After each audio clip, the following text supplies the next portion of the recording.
Dearly beloved, we are gathered here on this Friday the 13th in the sight of the flying spaghetti monster and this company to come together in an unholy union as a community to render aid to our darling friend Helen, or Hell's Bells if you've seen her in the side chats. Last October, she helped put together a fundraiser to help me and two others stay alive a little longer.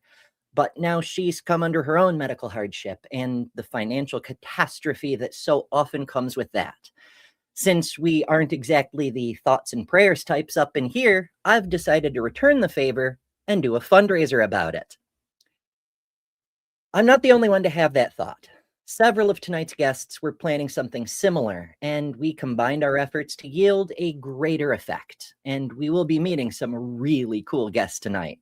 But most especially, I have to sing the praises of my co-conspirator, AJ, of Ways to Human. She took on the lion's share of putting together tonight's show. It might be more accurate to say I helped her a little, because once she gets some momentum going, she's kind of unstoppable. In other words, she's a hell of a person to have in your corner, much like Helen. So be sure to cheer and throw flowers when you see her around. The fundraiser link is in the description and pinned in the live chat, so please give early and often and share that around even after we wrap up here. We're ending right at 9:30 Eastern today, and this show will take you all over to Dr. Ben's for his weekly game show to unwind and or celebrate, so I hope you stick around for that. So with all that said, let's get right to it, shall we?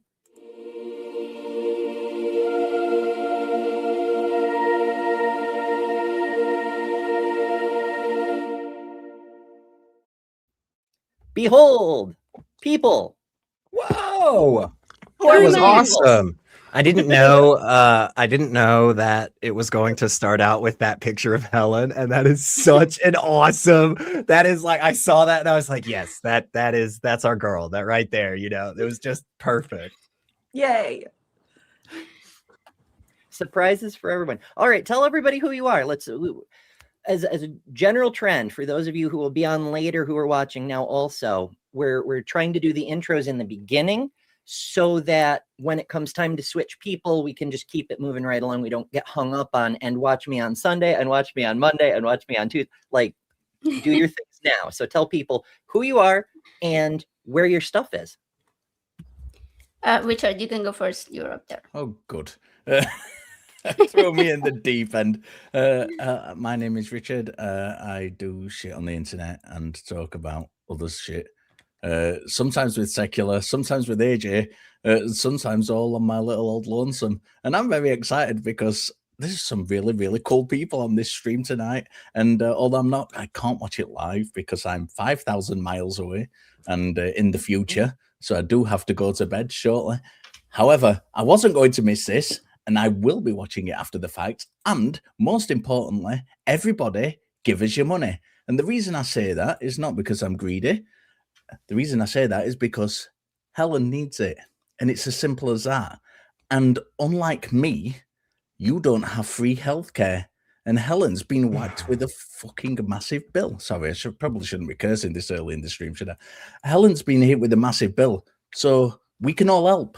Let's do our bit. And let's raise as much money as possible to help her out, because Helen is great. And Helen's been a friend to, I'm sure, every single person on this stream, certainly to me for many, many years, and a great valued friend at that. So let's do everything we can to help her out.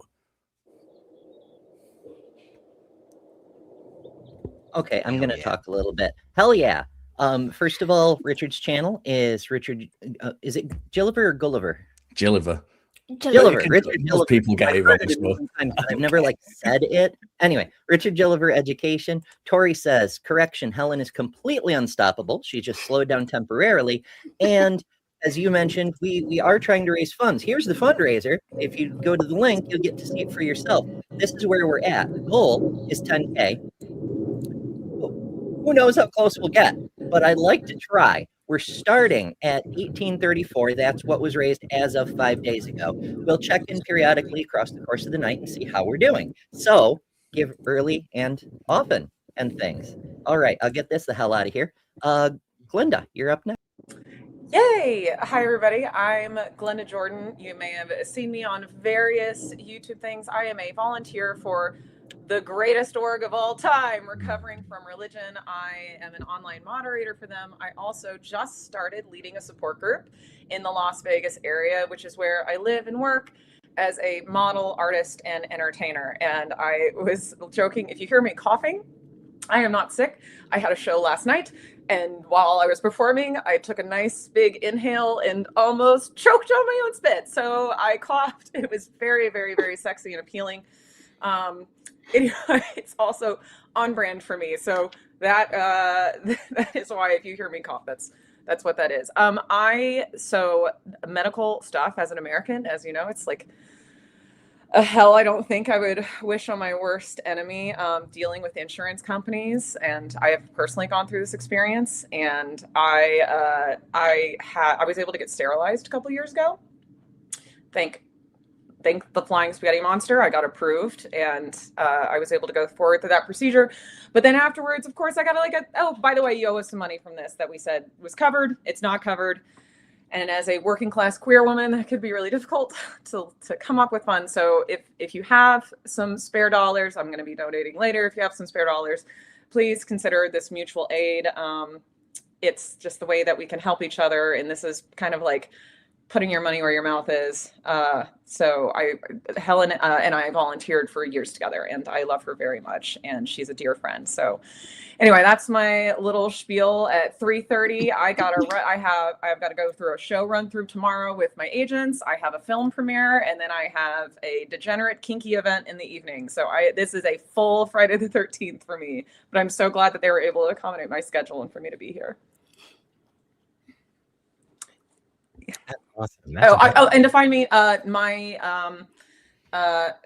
I'll even type it in the chat. I'll type it in the chat. My screen name, Calliope Hoop. That's Calliope is like my performer name, whatever. I don't really, it's fine. That's across all social media. So it's on Instagram. It's on it's on my Twitch. Not that I've streamed in a while, but that's it. If you want to find me, that's where I am. I do give lectures at conferences. I'm speaking at NanoCon again this year. I'm very, very, very excited. We're going to tackle some heavy stuff, and that's where you can find me. It's just across, and you can find me on Facebook. You can type my name. Do not send me a friend request. Just use the follow feature, because it's going to sit in my request box. I will not look at those. Just use the follow. That's the way. And also don't send me a DM unless I really know you really need something. Yeah, there's otherwise I'm not going to read those either. I do it now. It's all based on, all the friend requests are all based on I have to have met you in person, or you have to have 40 friends in common that are all y'all people, I'm big now, so I guess I'm supposed to talk, which is good because I don't ever shut up. So I'm Secular Rarity online. I've been on a bunch of different shows over the years. I hang out on the Atheist Experience a bunch. I am super involved in a bunch of local nonprofits here in Nashville, which is really great. We founded one at the end of 2024 called Secularizing US. We work with a bunch of awesome groups in the area. There are 2 chapters of Recovering from Religion in our area that we promote, and we try to get people out to. They are some wonderful, wonderful people. Kelly and Lux are amazing people, and they've been doing that for a long time. This what we're doing today, you guys, okay? This is actually what our community is about, right? I love to do the debates. You guys know that. I'll take the big, freaking 12-syllable philosophical words and just spout them left and right. But if we're a community, then these are the things that we need to be focused on. These are the types of moments that we need to come together and we need to show up. I am thrilled that we have already raised over almost $2,000. That is awesome. I want to see us hit 2,000 while I'm still here. So get those donations in, you guys. Just $5. You can go so freaking long, you guys. This will help them so freaking much. It's a horrible system that we have.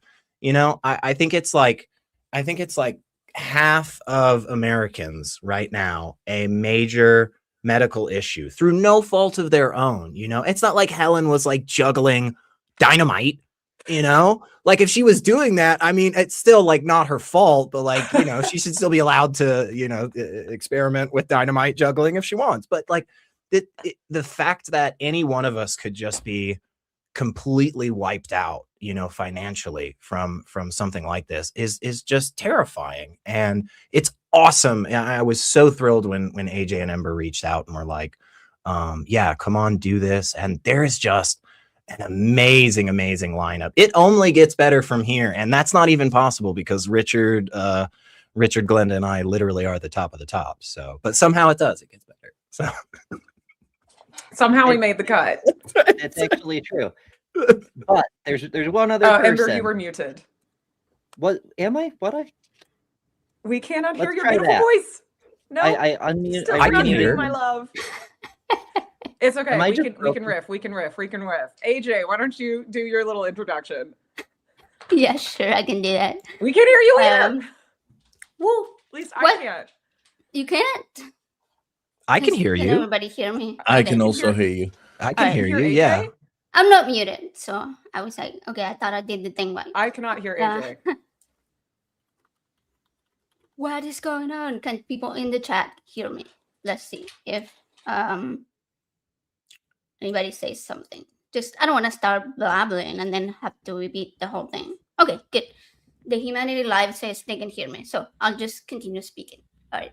I'm AJ from Ways to Human. That is my regular channel where I post science-y sort of content.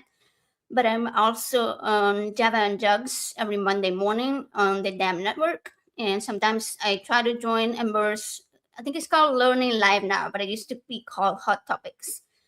I mean, she's trying to help people learn new stuff.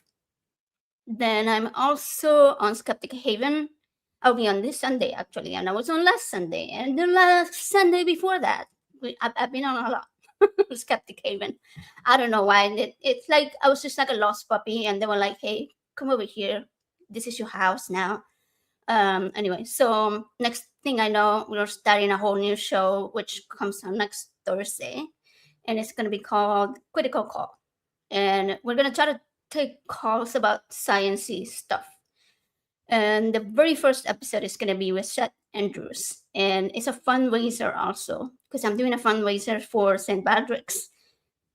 And then after we raise money, I'm going to shave my head. So if you want to see me with my head shaved, donate to Helen, donate to myself. Well, not me. It goes straight to St. Patrick's. But anyway, that's next week. Today, you need to donate all of the money that you have to Helen. Because this fundraiser stream exists because God and America, American medical system has failed Helen. But our community, we haven't. So we are here today to do the socialism, to be socialists. See, is the means of production. We have to this other person that needs it so she can feel supported. So go ahead, go do the socialism for us. I might need Redistribute the wealth. I might need some help here, you guys. My eyes might not be working. Can somebody double check? We may have just broken 2,000 already. We started out with 1,800. Is update refresh? I'm seeing 2,350 freaking 9. Yay! Holy crap, you guys!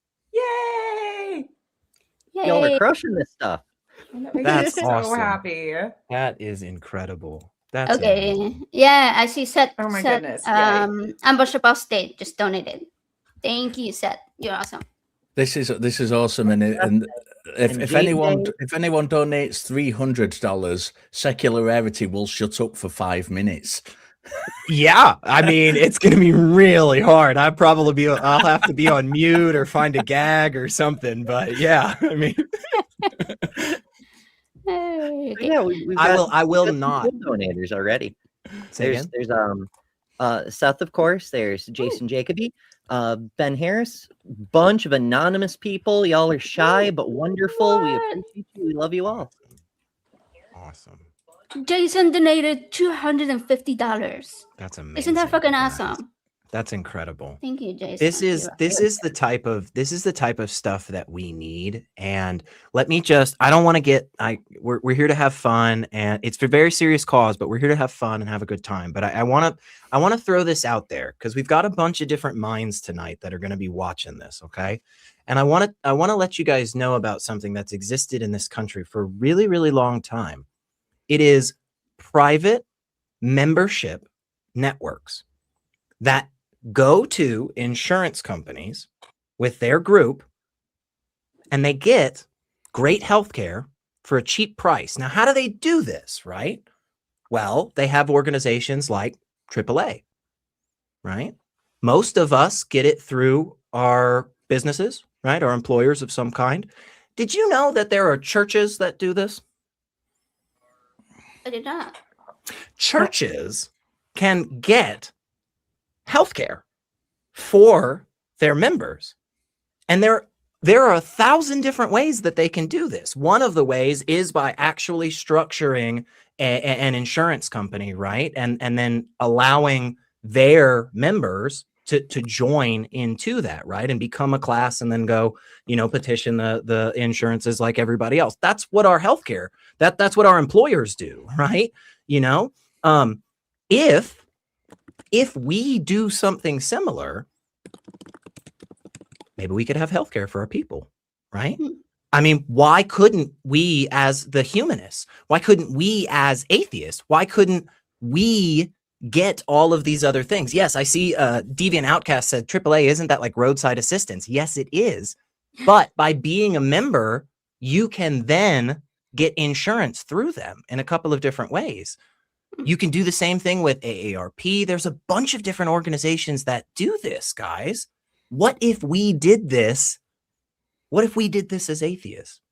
What if we could do something like that and create an actual fund? You're nicer than me. I just want to burn the whole system down. Sorry.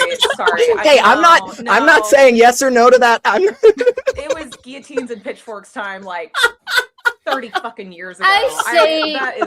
That's where I'm at with the American healthcare system. I'm not like the biggest fan of South Park. Like I appreciate some of the things they do. It's just not my personal cup of tea. But I did watch the clip, and because I think Dr. Ben and Andres, who's another amazing content creator, shared it, and it was just like, I didn't even I was laughing, but I didn't even really I just wanted to cry instead. And it was the song. It's Navigating the American Healthcare System song. Yes. Navigating the American Healthcare System. It's like, why is this? I've never heard this. I want to hear this. Insane. And yeah, whatever we can do to help people, help them, because we have to. Yeah. So thank you. Keep donating. Thank you. Yes. That's at least worth a minute or two, right? I think that's at least worth 666. That's at least worth like a minute of me shutting up. So Richard, what is the system? What system do we need to take to take over this shit American healthcare? It's very difficult because we have people in this country who are trying to move more towards an American system. Rich people with influence and who want to get poor people to suffer more. And we complain a lot about last time I was in A&E, I was there for 8 hours. It took me 8 hours to be seen. And there were a lot of other people there, and there were a lot of people complaining about the amount of time it takes to get seen. No one had to pay. None of us had to pay for it. We went in and there's people go in with all sorts of ailments. We go in, we get broken bones, we get hips changed, we get major surgery, and it costs nothing. It costs us nothing other than what we're paying tax, which is very little comparatively. It's easy. It can be done. It really, really can be done. And the fact that I don't want to disclose what Helen's bills were because I don't know if she wants other people to know. But I saw that earlier, and I was just knocked out by the medical bill she got for one hospital visit. That to me is insane. It really, really is. How people can rally against free healthcare in America, and I know they do, but how people can rally against free healthcare blows my mind. It should be the most basic, fundamental human right to be able to remain healthy. It's that specific, the rallying against free healthcare, you understanding that as a result of billions of dollars of successful propaganda over decades that starts from infancy. Like just I mean, like, I'm not saying like, oh, let's excuse this behavior, but just to give everyone a break and context for like how we got here. You have to understand that like think tanks and billions of dollars of advertising and work has been like the propaganda campaign for American culture to swallow this as just how we accept the system and how it's supposed to work has been so effective and gone on for so long that we're in the situation that we are. Now, we got to see, I'm not going to really bring it up, but we got to see cracks of that for an incident that happened with a thing that happened in the street with a certain Mario character. You know, I don't want to demonetize anything, but there was a thing that kind of united the American culture of like, I don't blame this person for doing this at all, but it's that this propaganda system has been very, very, very effective over decades of time, because we're told that like, yeah, this may be a little tedious, but if you go to these other countries, you don't get healthcare at all. Right. It takes years and years and years to see a doctor, and the healthcare is terrible, and you won't get seen to, and all that stuff. And now we know, obviously, having friends across the pond, that's not true. But yes, it's been a very effective propaganda. Yes, absolutely. And you're right. It has been decades and decades long, and it has been backed by these very large corporate, sponsors and so forth. And the overlap with the purity culture and Christian nationalism and these other types of, ideologies is so evident. And if you are ever wondering why there is a bunch of non-religious people that are talking about healthcare, it is because of that overlap. So much of this why we shouldn't have healthcare for all type thing comes from this mentality of, if you're sick, it's your fault. You did something wrong. You're broken in some way. If only you'd have believed in God more or donated to your fucking church at the corner, then you wouldn't have cancer. It's like, what is this disgusting, viewpoint? So it's absolutely smack dab in the middle of everything we all care about here. Ooh, got money. Canadian money, not just Canadian any money. It's even better. Much more colorful. Honestly, this isn't the point exactly, but like the United States really does need to like up its money game. Every other country in the world basically shames us on a regular basis with their money. And we were like, we had this idea a few years ago. We're like, I mean, maybe we could put like Harriet Tubman on something. And then I don't even know if we did that. Like, did that happen? Did we do that? Or did we just said, fuck it, we'll just keep it the way it is? I don't know. Is Donald Trump on any of your money? Not yet, but I'm worried. I was going to say it could have come in very handy if you run out of toilet paper, but yeah.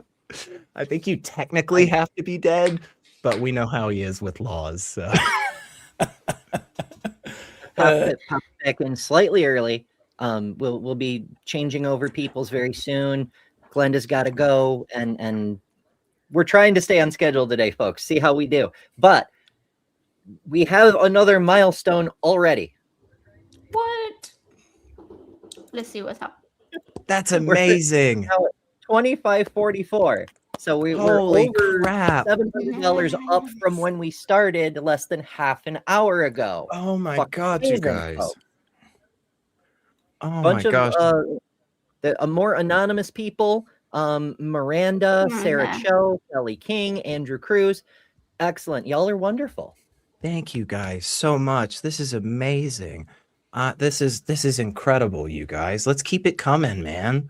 There's even more really, really cool people that are going to be on here soon. So please keep them coming.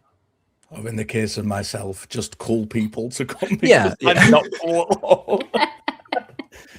I'm We're just all like, look at the way I'm dressed. I'm not cool. I'm just old. I was gonna say, I feel like you are stereotypically English. Like it was like, and the thing that cracks me up though is that like I feel like that's just like your normal bedtime attire. Like you're just ready to go.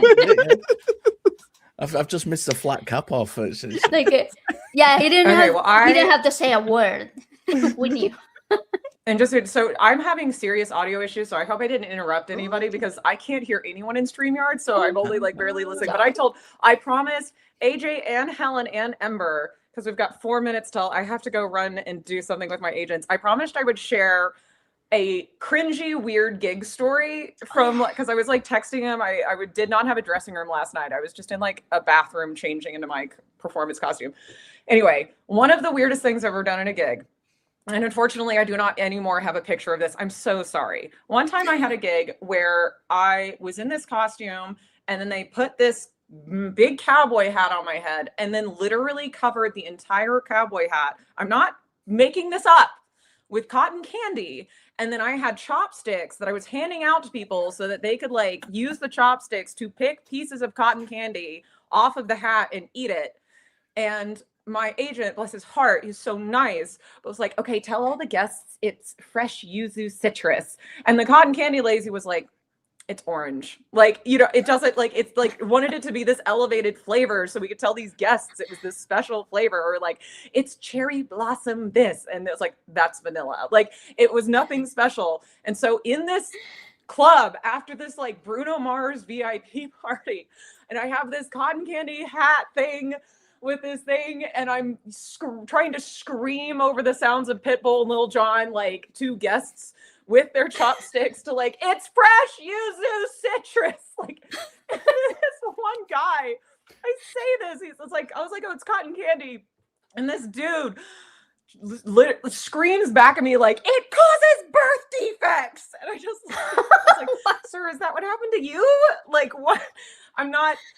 Anyway, there's more to that gig. That was my reward. I don't have a photo of this. I don't. I'm very sorry, but I promise I'm not making that up. That was a gig I did once. I believe you. That's awesome. That's hilarious. Yeah. Yeah. It's orange, motherfucker. Like, come on. I love that. Very unhygienic. Yeah. I mean, yeah, you just kind of look past. It's the experience you're going for, you know?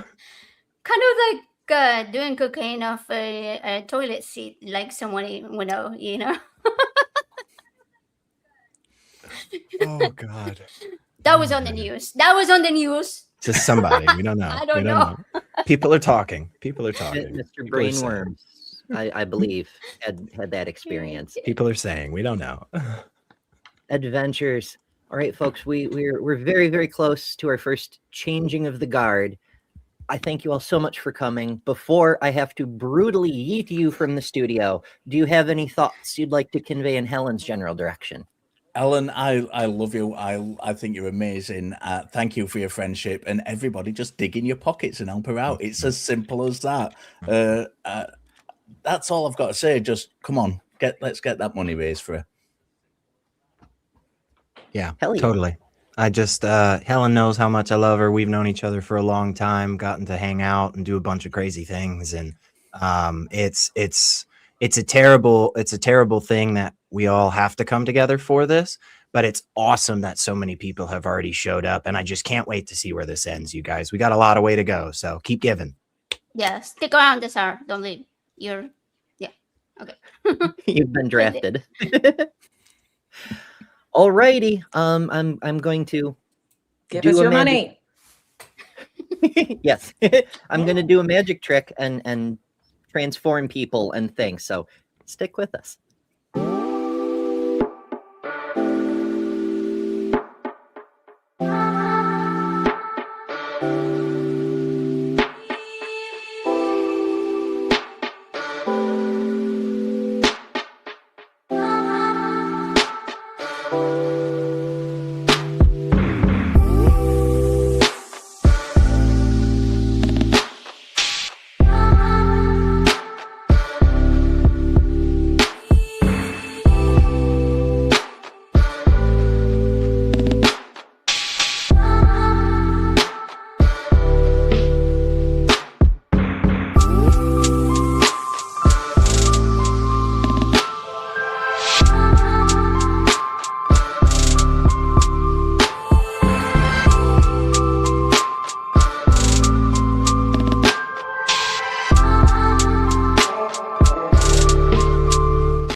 All right. Hey.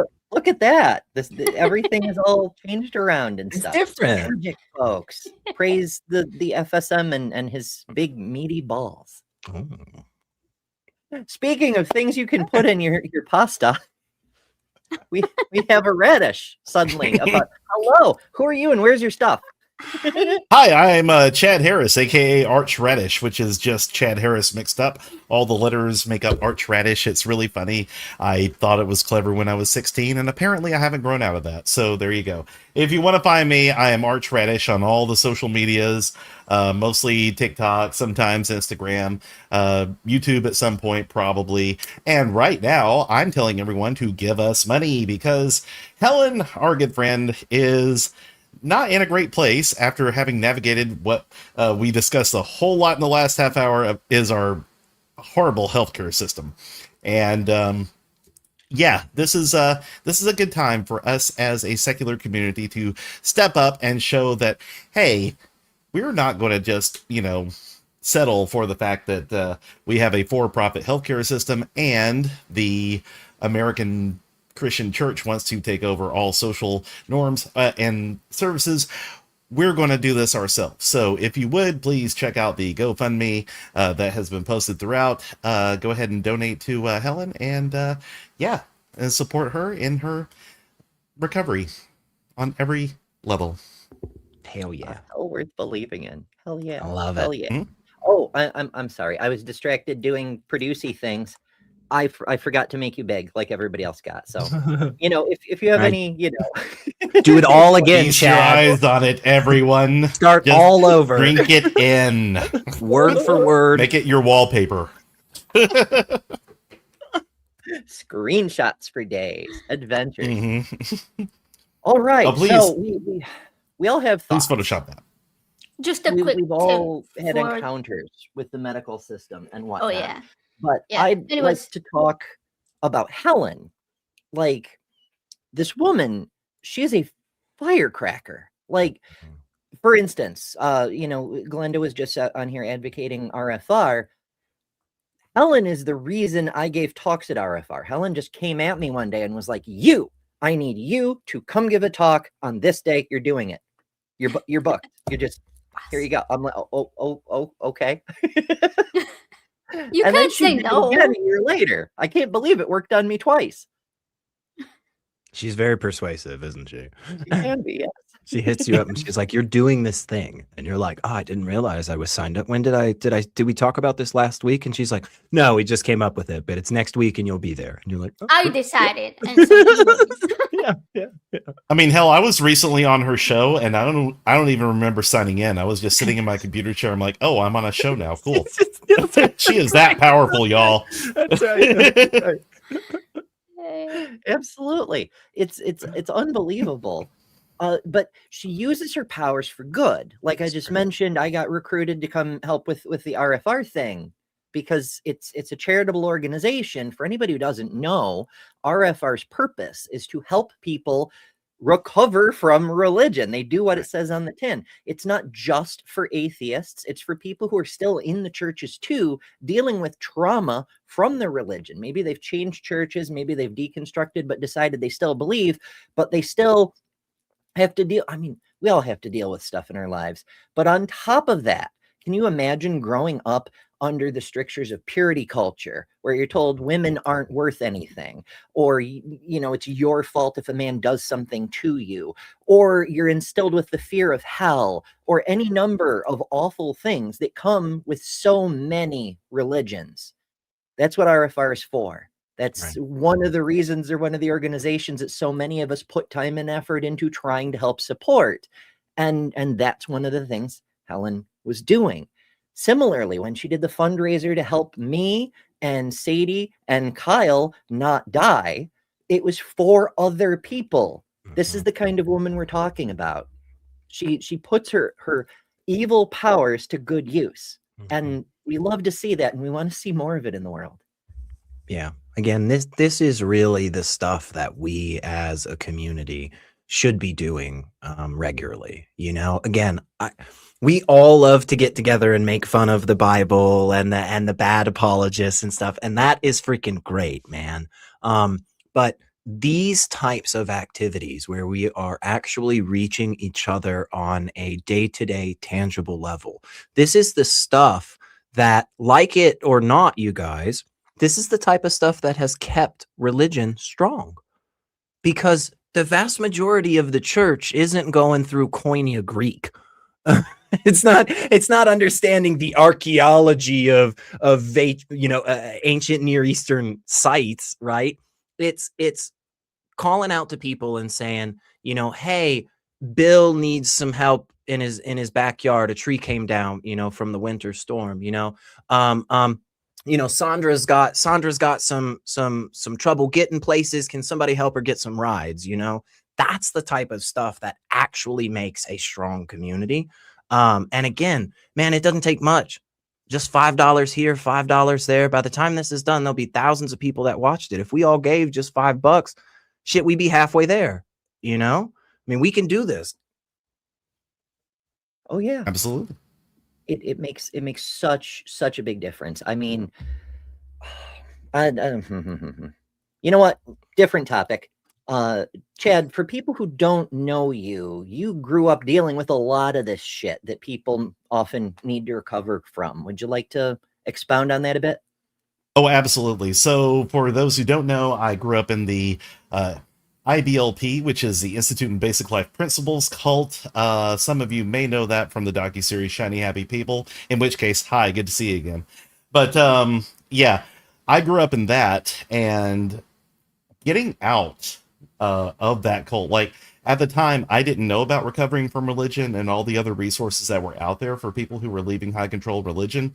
And so now that I'm well and truly out and using my voice to speak out against Christian nationalism and cults in general, I recommend recovering from religion to just about everybody I know who's even questioning their beliefs or their faith. I'm just like, hey, look, I'm not telling you need to like completely give up your faith or anything, but at least talk to RFR, because they have people who can help you with your questions, can help you with your doubts, can help you navigate the journey that you're on.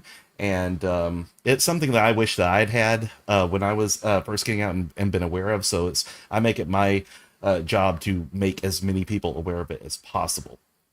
So yeah, and of course, Helen, having done so much work in that regard, even continuing on to this day through her other endeavors, especially here on YouTube and such, like people like that are worth supporting. And so if you could find it in your heart to help, those of us who are really doing the work here, like Helen, and donate so that she can continue to thrive, recover, and continue that important work, that would be amazing. Hell yeah. Yeah. And we're continuing to rock and roll on that front. We're let me hit the refresh again here, because it keeps changing. All right, we're at 2644 so far. Nice.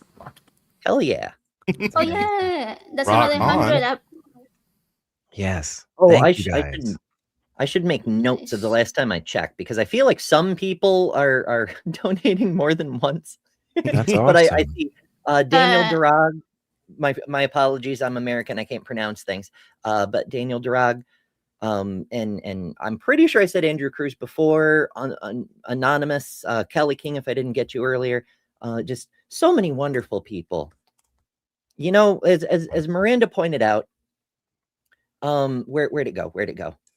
It got away from me. It was something, a reference to the There's I see it. Some churches won't even help someone with $17 worth of baby formula. Yeah, exactly. Right. Like we've all seen that viral thing going around.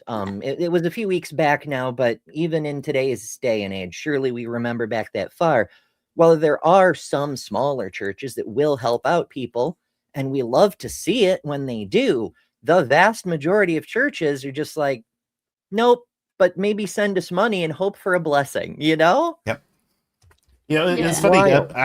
I actually wanted to touch on that too, because another part of, when I was growing up in fundamentalism, was one of the things I was taught was that social services by the government are a conspiracy against the church, because They said, the preachers and the teachers I grew up under said that it was actually the church's job to provide for the community and to provide charity and such. Well, first of all, they're doing a terrible job of it, as we have seen through like that viral video and such. But second of all, if the church is the sole gatekeeper of funds to help people in need, and you have to appeal to a church, that is a huge abuse of power, because if you have to commit to a church's creed or their beliefs and such in order to get a little bit of help, they can coerce you and they can force you into at least, serving a belief that you may not hold or that you have, moral objections to. And, doing things like this is how we push back against that. This is how we take care of our own. Yes. And this is how we provide the example of how a community can help without regard to, you must believe this way or you must be so and so, so yeah, Absolutely. I love this sort of thing. This is what I live for. And Yeah. it's not like anybody's being forced to do it, right? Like Right. everybody that's over here, we were like, hey, do you want to come on? And everybody was like, oh yeah, I'll do it. Right. And I'm sure at least some of us have heard, in the last handful of years, the apologists are throwing around this, well, Pew Research shows that being religious means that you donate more of your time and money to, charitable organizations and ventures. So there is technically a study out there that does show that. But when you actually take out the religious organizations and you account for that, it is overwhelmingly the case that non-religious people are more charitable. Overwhelmingly. When you discount the fact that their church is a charity and they're giving 10% of their money every, Sunday at their own church and nowhere else, then it's like, oh, you never give to charity. You don't do anything. You don't go help out anywhere. You don't pick up trash. You don't feed anybody. You don't do shit, man. It's crazy. If we just labeled things like, the United Way the same way, like if people gave 10% of their income to that, and that is an interfaith thing. It still involves churches. It's not directly administered by pastors and shit. I don't know. Yeah. There's so many better ways to do things.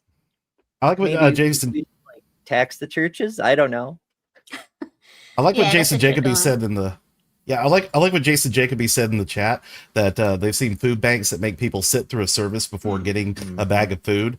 I have actually seen this too. I was part of a church that would do a community-wide Thanksgiving dinner, especially, reaching out to, say, group homes and, assisted living facilities, try to get people in. But it seemed nice, but the catch was they would make everyone go through like this weird little walking path through the church property where they had to watch a film about Jesus for like 5 minutes and then walk past a room where if they had any questions, they could talk to people who would just pray with them before they even got to, say, get a dinner roll.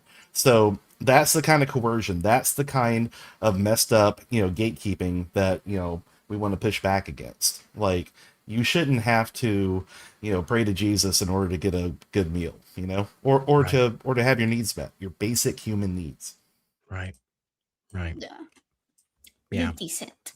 Don't be an ass.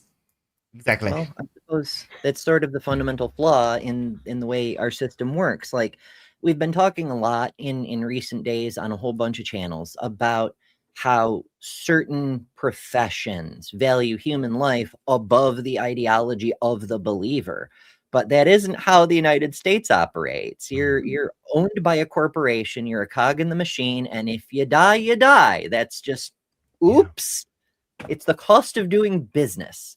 Right. Because it's just cheaper.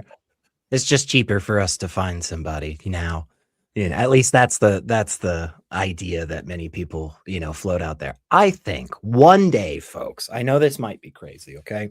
One day we will look back at all the calculations that we've done with all the money and the wealth and the Dow Jones and all this good stuff.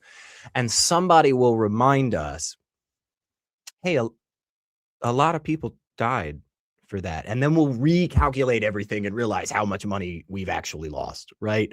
You know, people But are the your doug's most doing valuable- great, man. It's over 50,000. I heard Everything's recently. fixed. I heard recently. I can't remember what the context was. I'm sure it was a government meeting specifically about finances and money. I'm sure that was Totally not about PDF files. Totally definitely not an attempt to cover up a massive ring that implicates the president. That is definitely not the case. Nobody here is suggesting that. But I mean, you know, some people are talking. I'm sorry. Hey, give money. Give money, you guys. Hey, you know it would be awesome if we could get this fundraiser over 50K. That would be do it for the meme, if nothing else, y'all. Yes, just so we can troll you guys. Let's do this. I am down for it, guys. And Bobby, checkmate. Yeah, sure. It'll help Helen too, and whatever, and medical bills. Like, but listen, if you just tell Elon for the memes, I mean, 50,000, he makes that in 10 seconds. He might do it. That really is Fair. that really is a thing that, look, it doesn't matter to me where you fall on the political spectrum, what your values are or anything, because it just feels like this is one of those things that's so obvious and easy. It's like, hey, did you know that there's a single person in this world that has like more than enough money to give everybody just crazy amounts of it, you know, and just like not see a dent in it? Like, you know, just think about that for a second and then remind yourself that like 1 in 6 kids in the United States goes hungry. Just think about that for 2 seconds. And then it's just like so obviously not okay, right? I mean, it's just, and yet here we are, guys. The Dow Jones doing great. So what are you gonna do?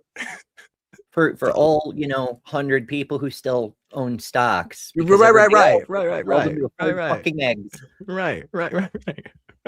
Yeah, we're all out here making sure we have enough eggs and milk, but yeah. Oh, jeez. Anyway, It's wild. yeah, send us more money. You can do it. Send it right now. It's easy. It's a click of a button. It takes no effort whatsoever.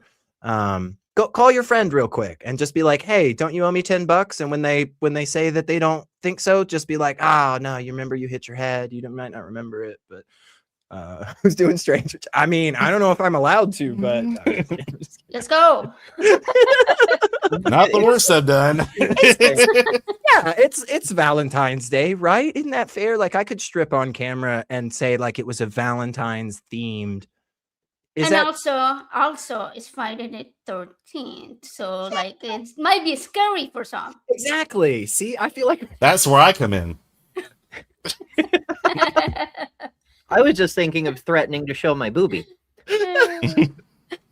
oh my god, that's always what you want is a group of your friends, you're hanging out, you suggest taking your clothes off, and they all just kind of stare blankly at you like, oh please god, no.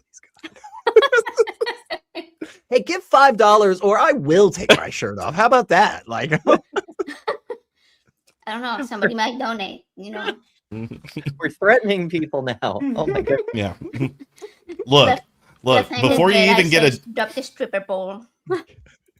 Before you even get a dinner roll, you're going to have to watch me at least drop trowel. Full Pooh Bear. I feel like, look, that's, that's not a I'm bad. kidding, y'all. Okay, speaking of scary, let's see. What is your worst nightmare date story? Oh my god. Do you have one? Okay. Do I ever? I'll try to condense this. You go first. The first time I ever did an online sight unseen date on OkCupid, I met the woman at we were doing dinner and a movie. I met her at the restaurant. I saw her in the parking lot. I walked up to her without even saying hello. She pulls out a spider in a jar. And she goes, hey, she doesn't even say hello. She goes, I found this spider on my porch on the way here. It's really cool. Do you know what kind it is? And I'm like, hi, I'm Chad. So she acted... I'm Spider. Exactly. Also, she was about 6 foot tall, which will be relevant in a minute. And she acted really nervous the entire time. She kept the spider in the car, thankfully, but we ate and we went back out to her car to check on the status of the spider. Then we went to the movie, which she picked a horror movie, which she was jumping throughout, and I was just like, it's a crappy horror movie. I know where the jump scares are. And then we come back out and we check the spider again. I had to explain spider poop to her because she's like, what is this in the jar with the spider? I'm like, everything poops. There's a whole book about it. Waste. So anyway, Great literature. so yeah. So we went to go grab a cup of coffee afterwards, and on the way walking back, she goes, look, I've had a great time, but I just don't think this is going to work. And she said, well, why is that? And she said, well, I just find you very intimidating. And I'm like, oh, really? Why is that? And she says, well, you just have a very intimidating voice. What? So, yeah, I was like, okay, I get, well, sorry I scared you, I suppose. So anyway, went back to her car and checked on the spider one more time, and she drove off, and I never saw her or the spider again.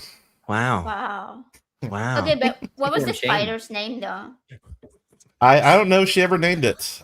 It was really cool. It had like a little white shell on the back with like dots or something. I think it's somebody in the chat might know, but it was Because weird. she sounds like somebody that would name a spider. Yeah. Likely, yeah. I love that you guys went out to check on the spider after dinner before going to the. And, like, going to the twice, movie. right? Yeah. Like just real quick, like make sure he's still there. Like, all right, he's good. Like, okay. Does it have air and Yeah. like Yeah. a toilet area where She didn't poke holes in it. Yeah, Really? she didn't poke holes in the jar. So yeah, who knows? Interesting. Oh. Okay. Wait, she said she found it on the porch, so it was already outside. So what was she planning to do with it? Right. You're right. I didn't think Yeah. about that. Yeah. What was the? Well, the apparently, end if the date result? went bad, she might set it off at my house. I don't know. That's Oh, good. it was going home with you. Yeah, like she comes up At with a least- black widow and she puts it on the table at dinner and is like, your choice. We'll see how this date goes. So, but understand, y'all. Understand. I had just come out of purity culture. This is one of the first dates I ever took, especially online through an app. So, imagine, where I had a moment where I was like, oh, this is why they didn't want me to date. Things have been much better since then, by the way, so we're good. Okay, good. Well, good. that's a plus. I mean, at least she took somebody home, right? I don't know whether the spider ended up being dessert or second date. That's up in there. Yeah, Mystery. that's mean, that's either the best date ever or definitely one of those like, hey, this is like one of my worst. It's either like there is somebody out there, by the way, that woman, is gonna bring a spider on the first date.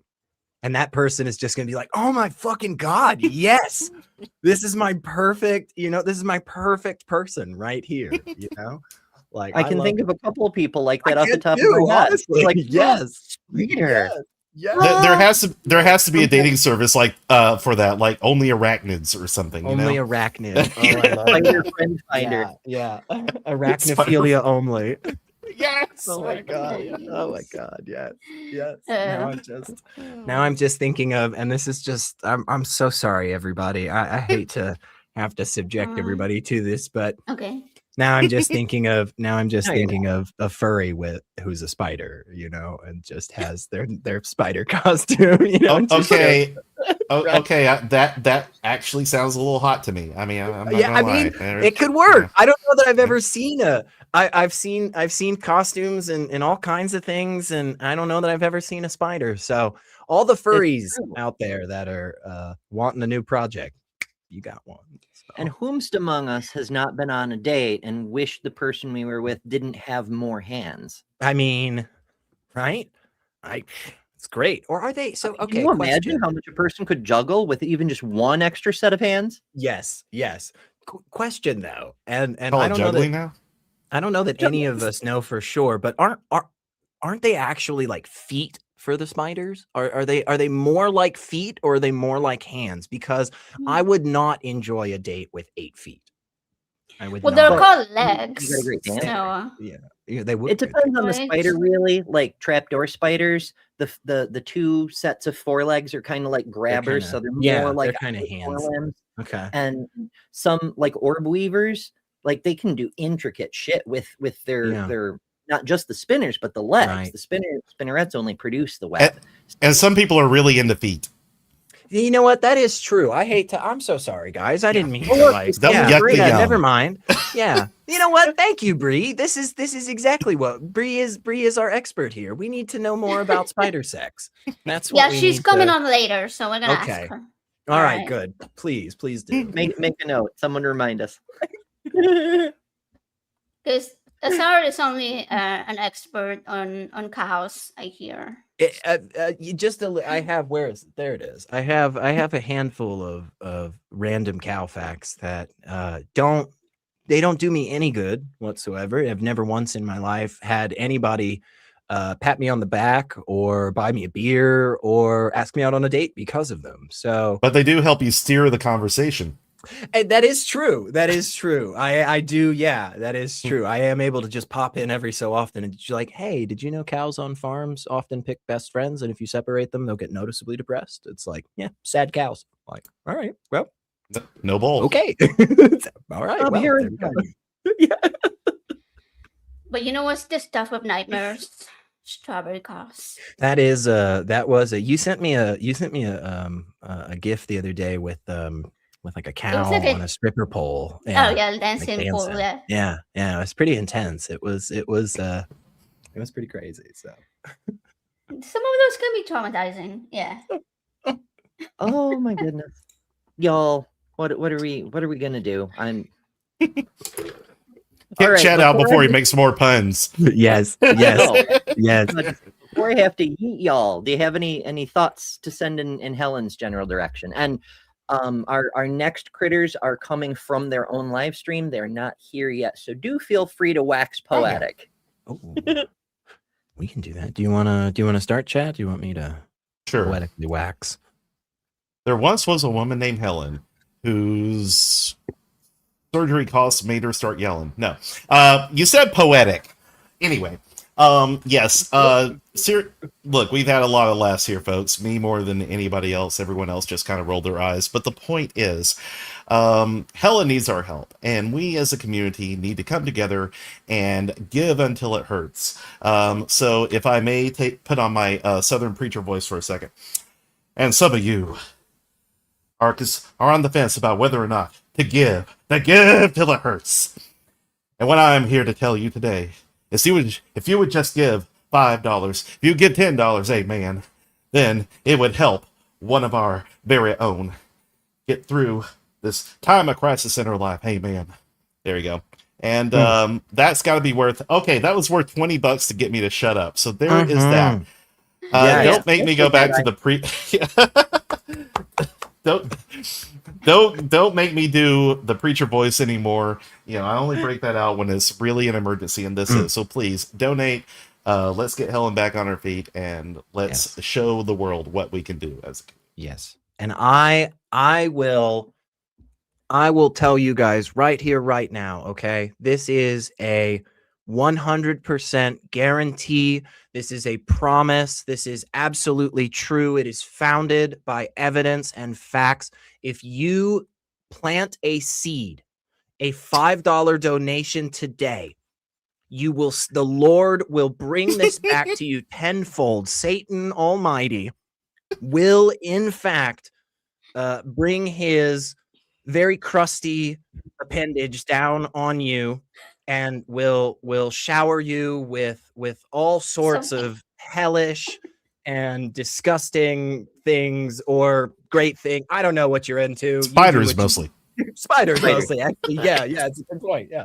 No, guys, seriously. There are so many incredible people that are going to be coming and hanging out on here.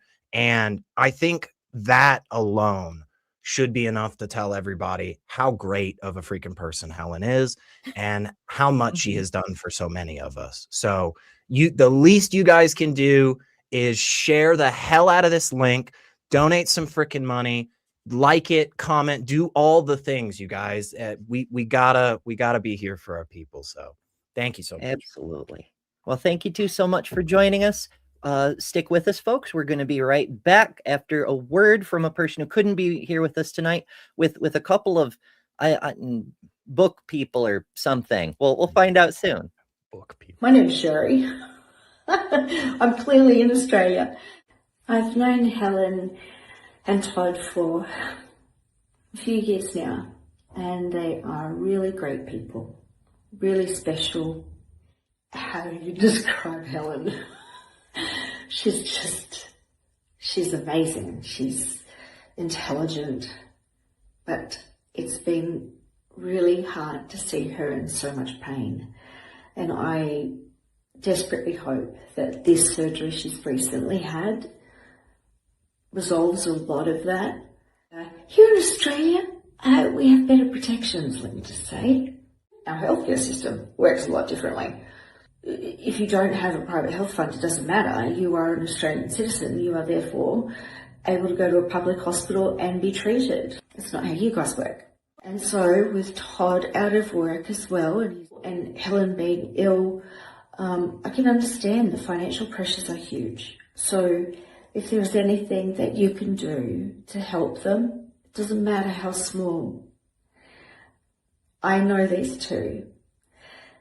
Even messages of support, I know it would be genuinely appreciated. They are wonderful, genuine, sincere people, and I wish them the very best. They've got a great community around them, and I know that this community will rally behind them. Mwah! Until I see you guys again. There, that's better. Hell yeah.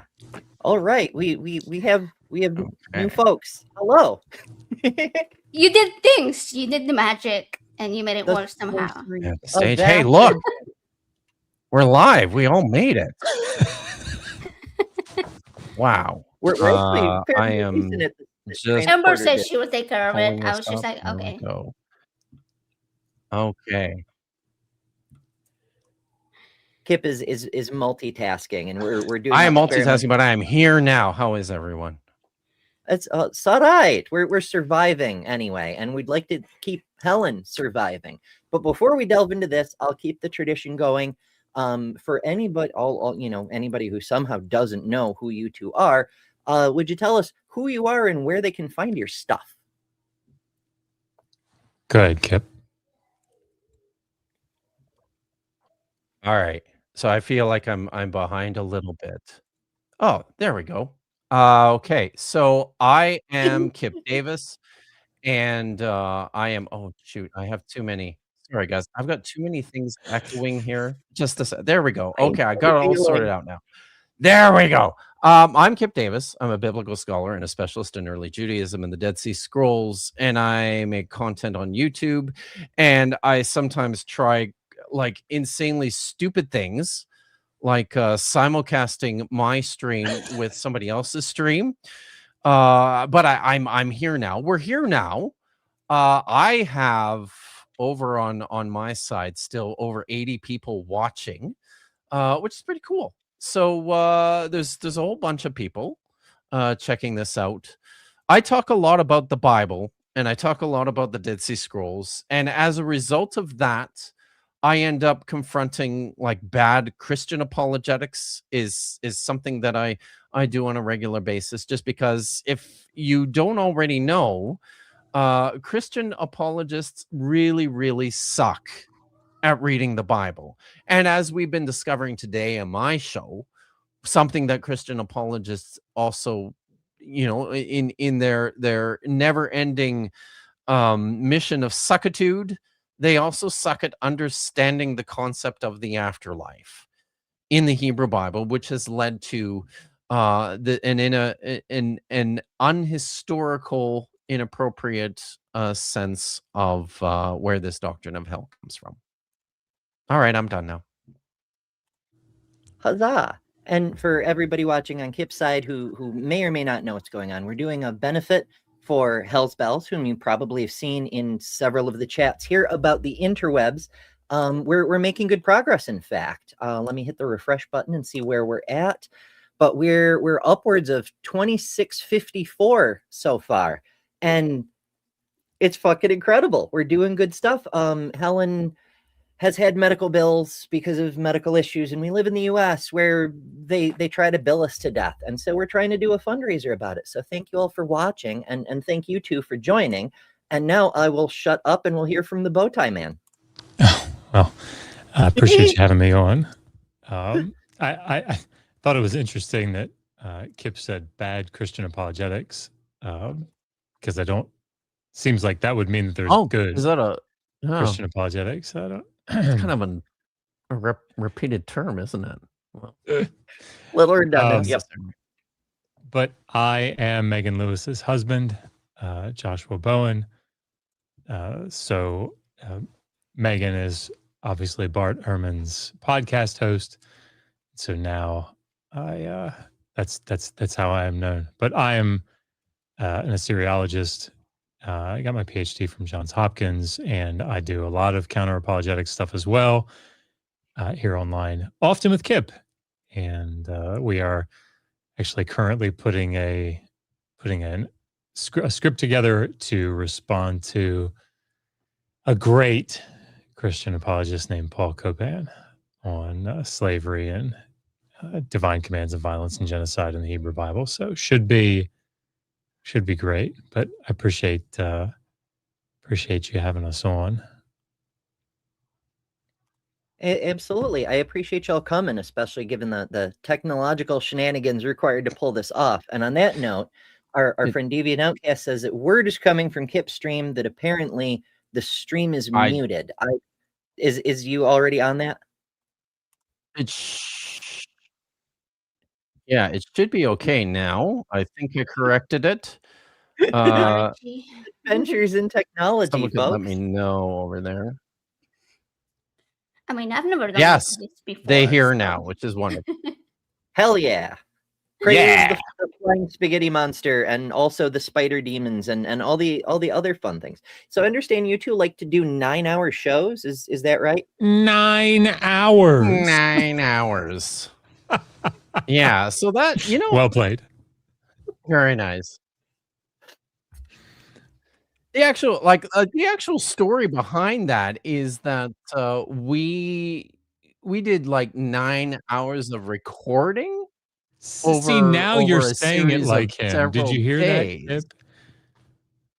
Well, I don't know. I mean, I can.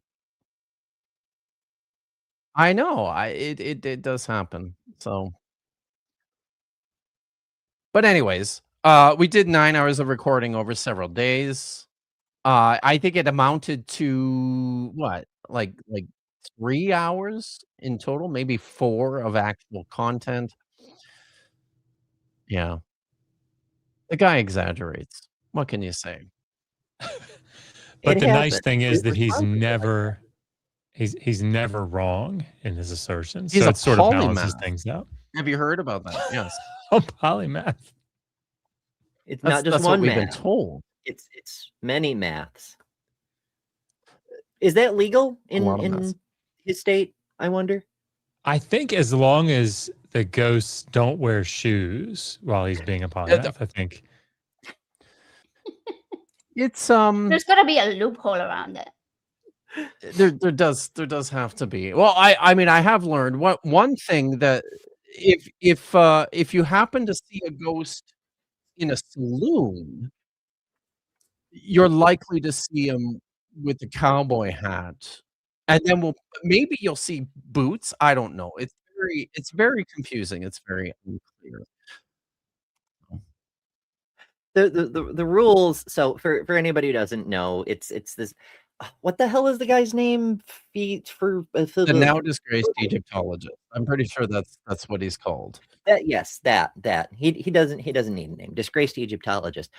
He's a frequent feature. I know your audience knows, but my people may have no fucking idea. He comes up from time to time when Kipp does review streams, and it's not all Bible reading, folks, but the Bible reading you should tune in for too, because you find some interesting nuggets in that.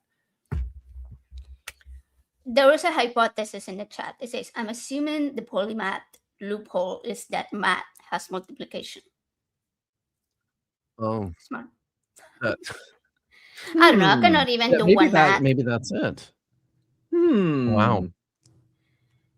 Indeed. You know, I'm famously good at math. I've heard that rumor. The dinosaur said so. We've established that actually on Dapper Dinosaur's show. I've had the opportunity to demonstrate it a few times there.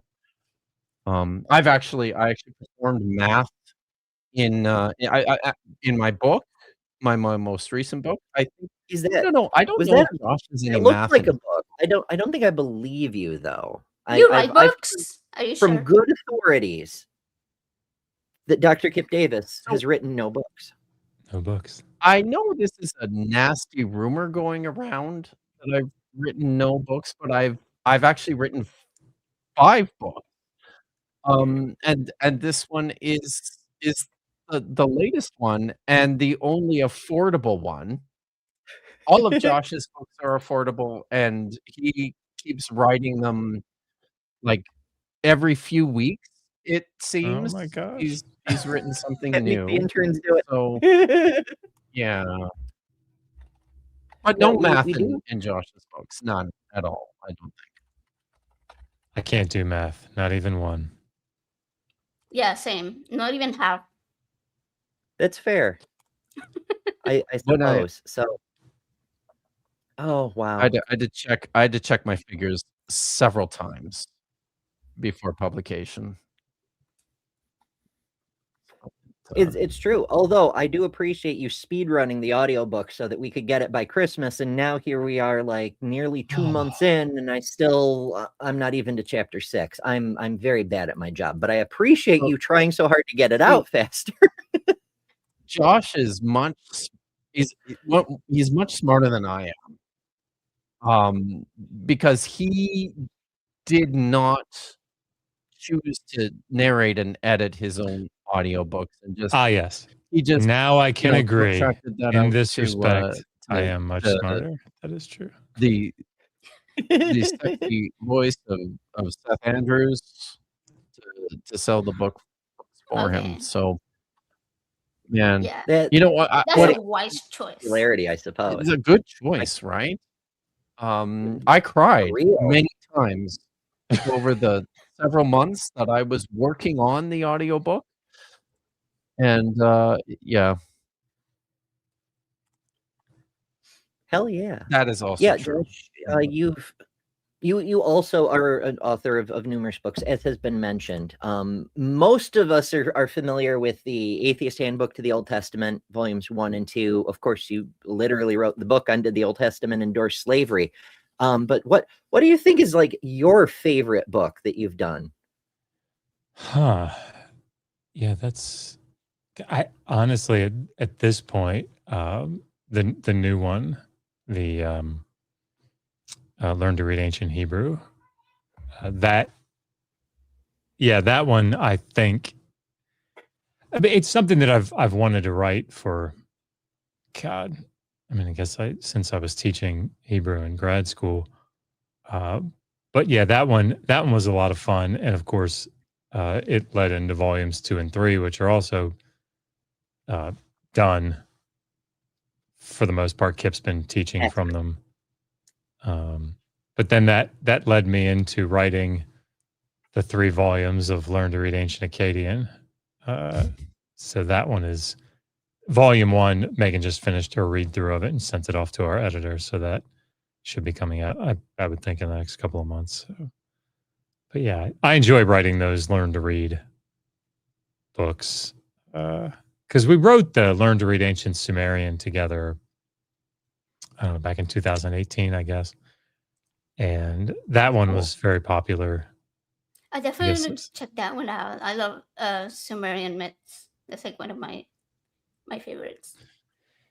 Yeah, I think the reason that I like them so much is, and Kipp, please disagree with me if you think this is incorrect, but I feel like the goal is to take very complex linguistic issues and concepts and distill them down in such a way that somebody who has never taken a foreign language course can like pick it up and read it. So like we've had a lot of people learn Sumerian using that book. In fact, I think I have to check the numbers, I guess, and since my math isn't so great, I might be wrong when I check it, but it I think the Sumerian books are our best sellers of all the books that I've written. No So kidding, eh? it's pretty Wow. cool. That's really neat. Now, I do have another burning question. Of course, I've spoken with both of you at different times. It's been a couple of years, Dr. Josh, but still, I haven't had you together, and you two are kind of an infamous duo, to the point that Kipp actually passed along your invitation for the stream. How did you two find each other? Well, that's a good question. I don't remember. I think I emailed Josh and Megan years and years ago. Maybe I emailed Megan, which is why you wouldn't have remembered. It's not because the it was MS just that the keeps me digital- from not remembering. Yeah, That it keeps was me just from the, it remembering. was just the digital Hammurabi email, right? And it was after. So I was watching Josh and Megan on YouTube for a while before I started making my own public content. I started the YouTube channel as a place to upload like video lectures for my students when I did the directed studies for courses that I was teaching. And then when I ventured into making a couple of my own videos, I was like, and I was an admirer, and I pretty sure I sent an email and said, "Hey, I'm a big fan, and I made this video, and I mentioned you and your stuff, and I probably taken." And so, oh wow, that's very nice. But then Josh and I met for the first time, actually on a panel at Myth Vision years back. Man, I don't And then, remember any of that. Really? I'm I'd say- not at all surprised. I'm not surprised. Shut up. The first memory that I have of you was looking at your CV and going, "Holy Really? shit!" Yeah, because I was like, "Oh my god, Megan! Like, I know this guy." Let's be friends. Yeah. Very So kind. no, I was. Okay. Yeah, you should. Capture And then like a Pokemon. we just people- I don't know. If people haven't seen Kipp's CV, like, pick it up. It's pretty impressive. It hasn't been updated in a little while. And But, it's still impressive, even in its non-updated form. I'm blushing behind the hair here. But like we started chatting quite a bit on the phone and tracking some of the stuff together on YouTube, and then we made a video response together to Michael Jones. Was like the first thing Josh and I properly did together. Oh And, no, that wasn't the. Was that the one that I apologized for? Yes. It made him. I swear it made him cry. I think it made him cry. I felt so awful about that.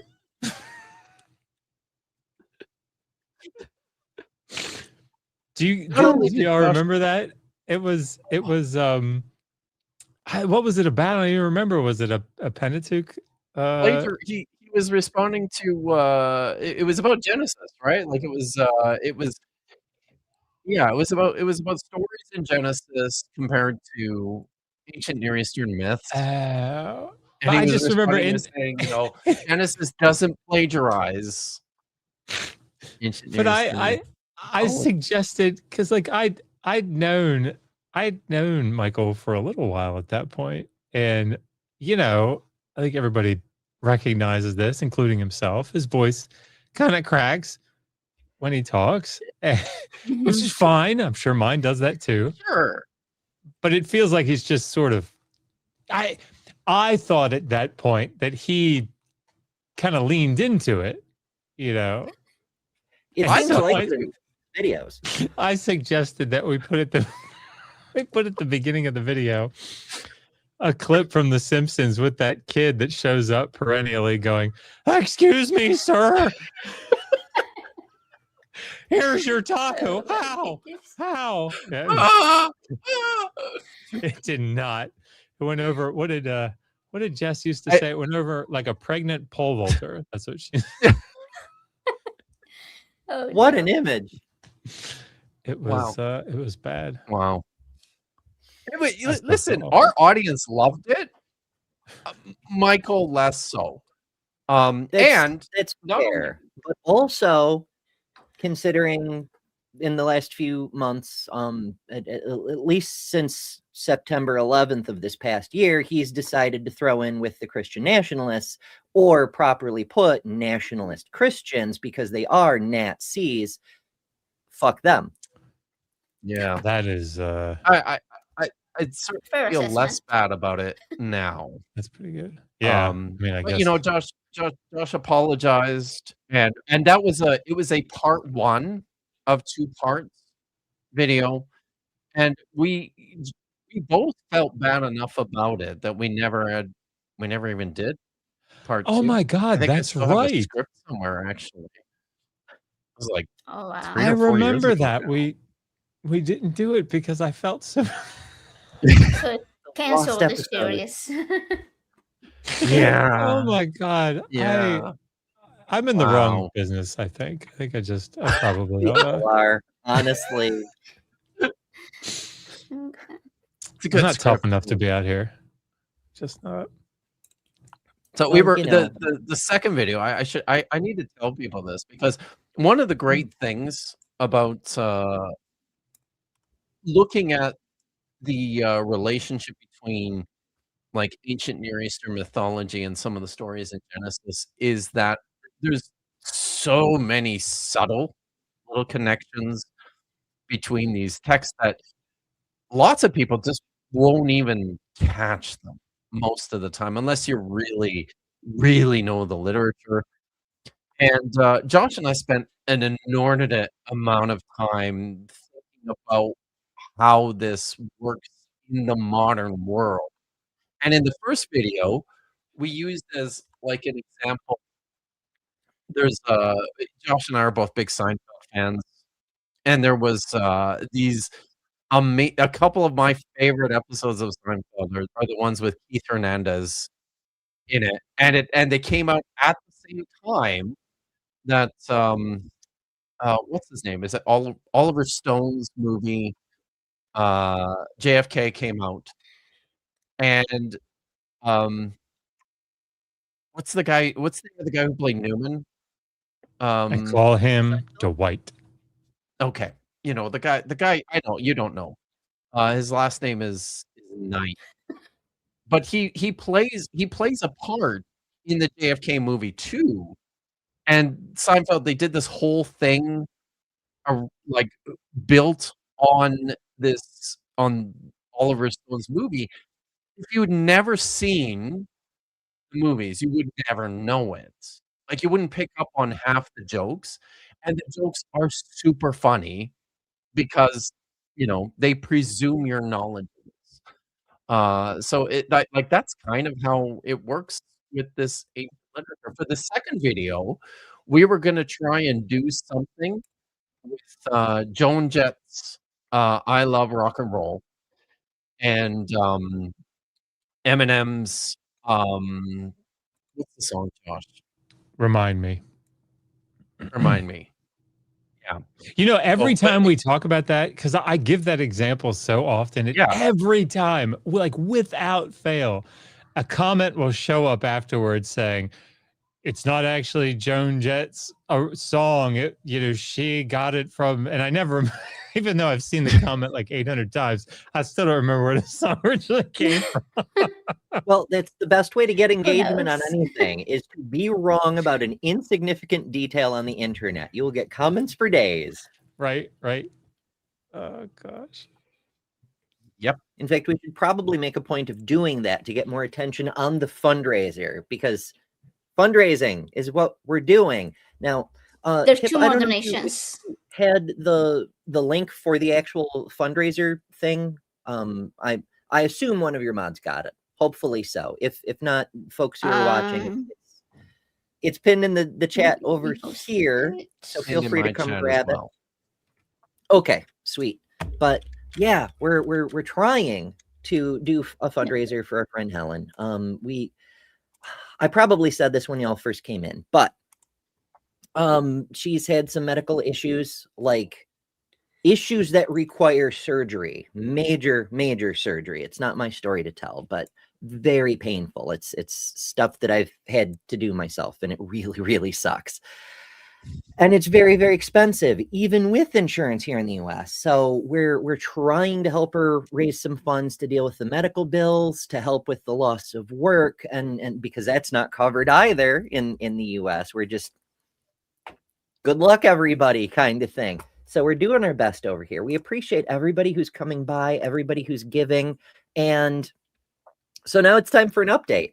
We're at 2,894. We've gone up approximately $1,000 since the start of the stream, which is fucking amazing. And y'all are very wonderful people. Let's see.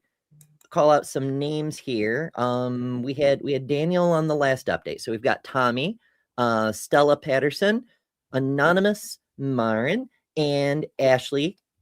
Hell yeah. Wonderful people. Y'all are delightful. And we're going to keep going until 9:30 Eastern time. And then we're going to shove everybody over to Dr. Ben's for a celebration after party game show sort of thing. It's the same game show he does every week. And he does it every week. So when you get over there, make sure you subscribe there. And also subscribe to all the wonderful people who are showing up on stream over the course of the show, because they all do cool things in their own right. And it's really nifty. Before we switch over to our next group of critters, my apologies. I'm doing producer things and I have to change tabs and move things around and whatnot. I'm multitasking today. Do you guys have any additional thoughts for Helen? Just my best wishes, honestly. I mean, I'm the one who's streaming from Canada, where we don't have to worry so much about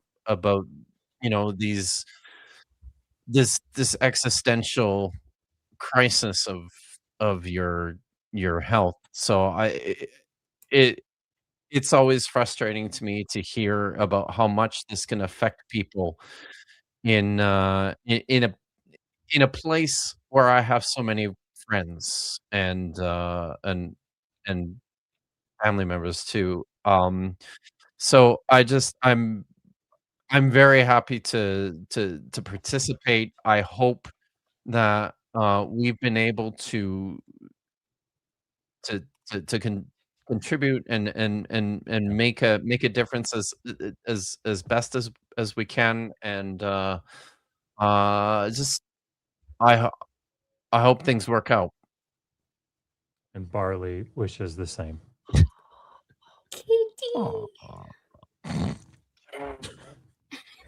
He's attached.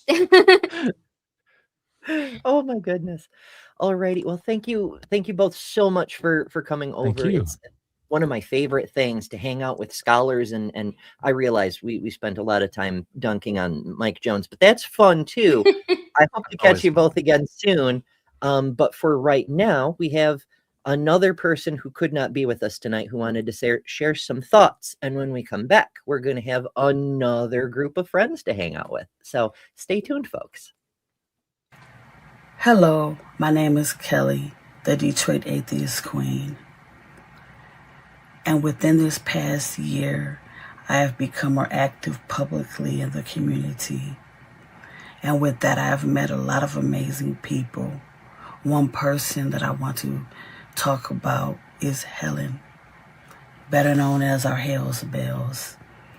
Instantly, from the time I met her, you would have thought I knew her forever because of her kind heart and her wonderful demeanor. One thing that I will talk about is how she's always looking out for everybody, always making sure that everybody is okay, and whatever she can do to make this community better. And right now, the tables have turned where she needs our help. So let's get together, unite with this fundraiser, and help her the best way that we can. Hell yeah. And we're trying to do just that. We're doing pretty good, folks. And we're joined once more by new delightful people that some of you may be meeting for the very first time. And I'm so thrilled for you for that. All right. Tradition is tell us who the heck you are and where to find your stuff. Go ahead, Dr. Ben. Me first? Okay. I'm Dr. Ben. You can find my YouTube channel down below. I'm also on Talk Heathen and the Transatlantic Call-In show. But I'm the one hosting trivia right after this. If you want to know more about what I do, stick around. You'll be funneled right over there. And everybody can play trivia live from side chat or from the panel. And it's a super great time. So don't miss out on trivia. Hell yeah. And the stream will take you right over there. Stream Redirect is my favorite freaking feature in YouTube, nice, and I'm nice. using it. So the stream will take you over automatically. Hopefully. Sometimes it doesn't quite work according to plan. All right. Magical Scott, transportation. Oh, hey, I'm Scott Dickey. I'm most well known as a friend of Helen's, but I've also been seen on Talk Heathen on occasion. And I'm also on a show that we want to keep going at some point called The Nonprofits. Other than that, I'm a math teacher by day. So if any of you have from the previous segment have math questions, I'm happy to help you out there. And then by evening, I'm the frickin' god of love and tenderness. So bring it. Delightful. Now, Yeah. so you're a math teacher, you say. We were just Yes. with the last group discussing polymaths. What is the loophole that enables one to do polymath? Polymath, from what I understand, is not so much about mathematics, but it just means you're good at a lot of things or you can do a lot of different things. So if somebody claims that they're a polymath, like say, for example, Leonardo da Vinci, although he was an exceptional mathematician, he was also a polymath, so he could do all different kinds of things. That's my understanding. I could be wrong. I'm not an English teacher. So theoretically, someone could be, say, for example, be really good at geology and volcanism specifically, and ancient languages and dinosaurs, but have no math. You could be a polymath, but have no math skills at all. From what I understand, that is the case. It's if only we had all of human knowledge at our fingertips right here. Let me see here. Only there were a way. Here we go. An individual who excels in multiple, often unrelated fields, achieving deep mastery rather than superficial knowledge across disciplines. No mention of mathematics there. Although mathematics could be one of those maths. And often is, as we see, to bring it back to exactly. Bad apologetics. John Lennox is one of the perennial favorites, a man who is literally a mathematician, but thinks he's a polymath of the C.S. Lewis order of really bad apologetics. Right, definitely. Yeah, that has been known to happen on occasion. So would somebody who's skilled in lots of different types of geometry be a polygon polymath? I like that. Sounds right. That sounds yes. right. Yes. Let's go with yes. Geometry. You know what? No, never mind. We're gonna go so far down that tangent, and I realize we do come here for the tangents, but we're trying to do a fundraiser today. So speaking of that was a math joke. I caught that. We have a challenge. Okay. When I was on Dr. Ben's Holy Spirits, I think Ember, I gave you the little image to put on the screen. There was a running joke where I said something like, "Hey, I don't drink that weak shit," because I was like, I'm out drinking beer, and so I made a meme and I brought good stuff. You brought the jack. They're not weak stuff. So if we get some donations, I'll drink the real shit. If Because I don't we drink weak shit. Any donations at all during this segment? if we get another $100 during this segment, I will do a shot with AJ on the stream. All right. Okay, we are at. But that's starting from the beginning of our segment until the end of the segment. It has to be a team thing. But okay, I think there was one donation. Okay, yeah, there was a donation just a couple minutes ago for 50. Okay. That's half, we're halfway there. We're halfway to there. the shot. All right. Yep. We started with this section. We started with $28.94, so we need to get to $29.94. Or you know what? Let's make it a nice, easy Actually, target. on 3,000. mine it's already on my screen. 3,000. It's already at 940. Oh no, never mind. 944. My bad. I read that wrong. Yeah, it's all good. Okay. It's all good. Right. So if we bust 3,000, then AJ and Dr. Ben get smashed. Drink the right? poison. Is that The poison. Yep. It has to. No, Ooh, Never look mind. at that. All right. Got the Valentine's shot glass already. I know. And I would join you, but I can't grab my drink here for some reason. I'm trying, but You it's just not pretend working. like. Yeah, I Maybe don't a know. ghost. Have you checked to see if you have feet? Mm. I don't know why, but I'm told it's relevant. So Scott sent me a picture of his outfit that he was gonna wear, and when I first looked at it, I thought he was not wearing a shirt, and I was like, I was thinking he might want to put on a shirt before we go on because This is my non-shirt shirt. Yep. Yes, my non-shirt shirt. I affectionately call SR for some reason. I'm not sure why, but there we go. I did Are we send it counting to Ember to approve. we got to count it. We got a $10 super chat. Are we counting the super chats along with the donations Probably we should. to reach the shot? Okay. Yeah, so that's 60. So we need 40 more. So we got 60. $40 more dollars and we'll do shots. $40. I think we should have a contest where the people donating on the website have to outbid the people. I have a contest with the people in the super chats. So the $10 donation from Detroit Atheist Queen, awesome. Thank you so much, Kelly. So that makes our goal to be higher, 3,010 now. What do you think about that? Oh, nice. Let me grab something real quick and I'll make this enticing. All right. Well, I want to remind people, I cool thought, but do please send money to the GoFundMe link, because for one thing, YouTube takes 35% of super chats, whereas almost all of them will make it to Helen through the GoFundMe. And for two, YouTube doesn't actually give that money until the 20th of the following month. So send it to the GoFundMe.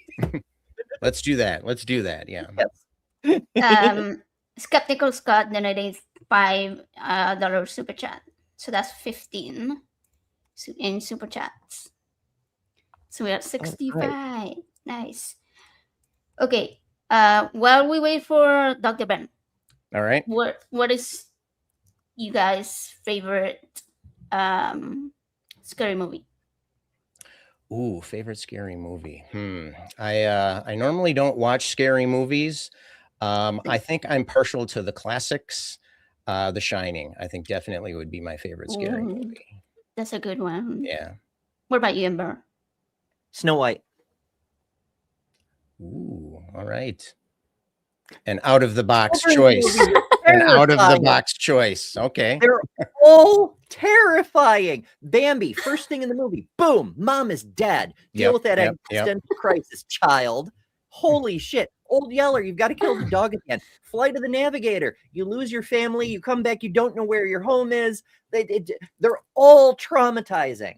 People are like, oh, it's all sweet and goodness. No. Give me Nightmare on Elm Street. At least it's straightforward about what's going on.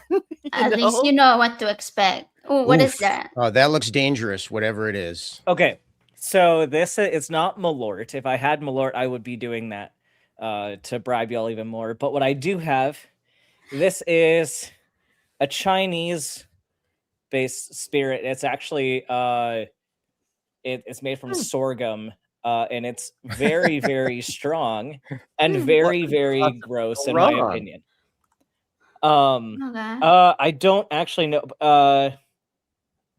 It's not like super duper like it's not like 151 or anything. It's only 56%, but it tastes so much worse. Oh, good. What does so it I have taste this, like? and granted, That makes up for it. That makes it up tastes for it. like pain. It just tastes like pain. Like paint. You. They Paint? even say like pain. It tastes like pain. Oh, it tastes like okay. pain. Oh, I was gonna be Yeah. like, Without paint. tastes like paint. But there's it's seen as an acquired taste. Like people in mainland China tend to like it, but it's more of like a thing people drink in college and not. I mean, you can get some high end stuff, but this is this fairly cheap bottle because you can't find a whole lot of it here. But I will do this if we reach the goal for our section. Wait, by do this, you mean like the whole thing? Not the whole Okay. bottle. I will do a shot of it. Okay. It's done. Joshua donated $60. We're with 3,000 now. All right. All right. Oh, Nailed it. There. Okay. All right. So I guess I have to do this. I guess we will. And I'm well a poet. played, folks. It took us like 10 minutes. I know. Right. I guess people want to see us Sometimes- drunk. Well, yeah, you just got to entice people. And then I'm only doing one shot here because I know people are gonna make me drink in the next stream. So Oh yeah, that's Um, true. It's I guess true. I Well, was I doing would more join you. later. I don't have any alcohol nearby, Yeah. but I did stuff a little vape in my fake cigar here. yeah, I'll be doing Okay. more THC than alcohol in the next Yeah. stream. But Yeah. all right, are we doing this? We're gonna do this Dr. Ben right. style, or are we doing this? All right, you ready? Oh, I want to see Dr. Ben style. Oh, my style is just huzzah to the tipper. And then everyone says huzzah, and then we take a drink. Huzzah! All right, let's go.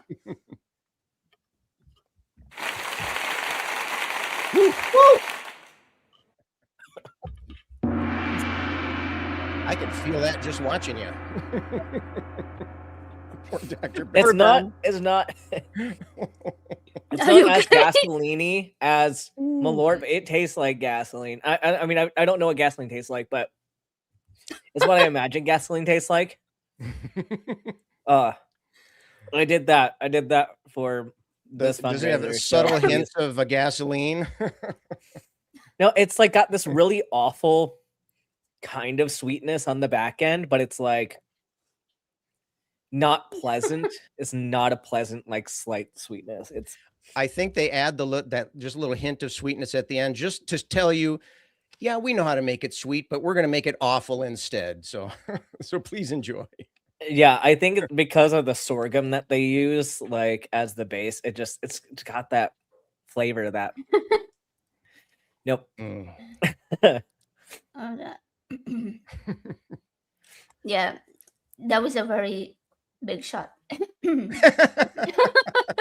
Don't light any gonna be matches near feeling it. AJ. Yeah. Yeah. This is how dragons got flaming breath. See, a lot of people, you know, the creationists, they're like, oh, dragons are just dinosaurs. No, dragons are not dinosaurs. There's a reason there are no dragon fossils. It's because they all have fire breath because they discovered alcohol. Maybe And they that's drink it. really high proof Yeah, stuff. right. Then And- they and- thought they were and- just drinking water, right? And then, but in mid shot, somebody turned it into alcohol somehow. I don't know. like sorcery That's or right. something. but I mean, you can't leave a fossil when you vaporize your skull. You know, it's just it's not an Hoo-ha. evolutionary path to success. Let's say. I'd buy Yeah. that. I'll buy that. They, Yeah. they just dissolve, you know. I mean, we know that's a problem with a lot of things in the fossil record, like jellyfish fossils, for example. Stupid rare because no bones. If you Right. don't leave bones behind, there's no fossils. We're never going to be able, no matter how much of the earth we dig up, we're never going to have all the fossils because lots of things don't leave fossils. Right. Like the Cambrian explosion, right? That's when, you know, critters started developing hard parts, and it was all the rage, right? Everybody all of a sudden started getting hard parts, and then it was better able to Hey, I'm the God of love. I'm allowed to make double entendres like that. But this is why this is why so many Christians are, especially young Earth creationists, are anti-germ theory and anti-vax, is because in order to believe in bacteria causing disease, you have to accept evolution as being fact, because there's no way for like replication to happen that quickly, a mutation to happen that quickly within that population, like to cause disease at that rate without there being evolution. So it's it directly contradicts their worldview. Yep. And they know that going into it, and so that heads off that line of inquiry right at the beginning. Yeah. Well, we do enjoy people who start with their conclusion and then create reasoning to try to justify it. I mean, what could be a better path towards truth than deciding you have the truth and then just concocting bullshit to get there? Well, that's what they do about trans rights issues too. Yeah, pretty much. It's kind of what I was my God. alluding to. I didn't want to already say that.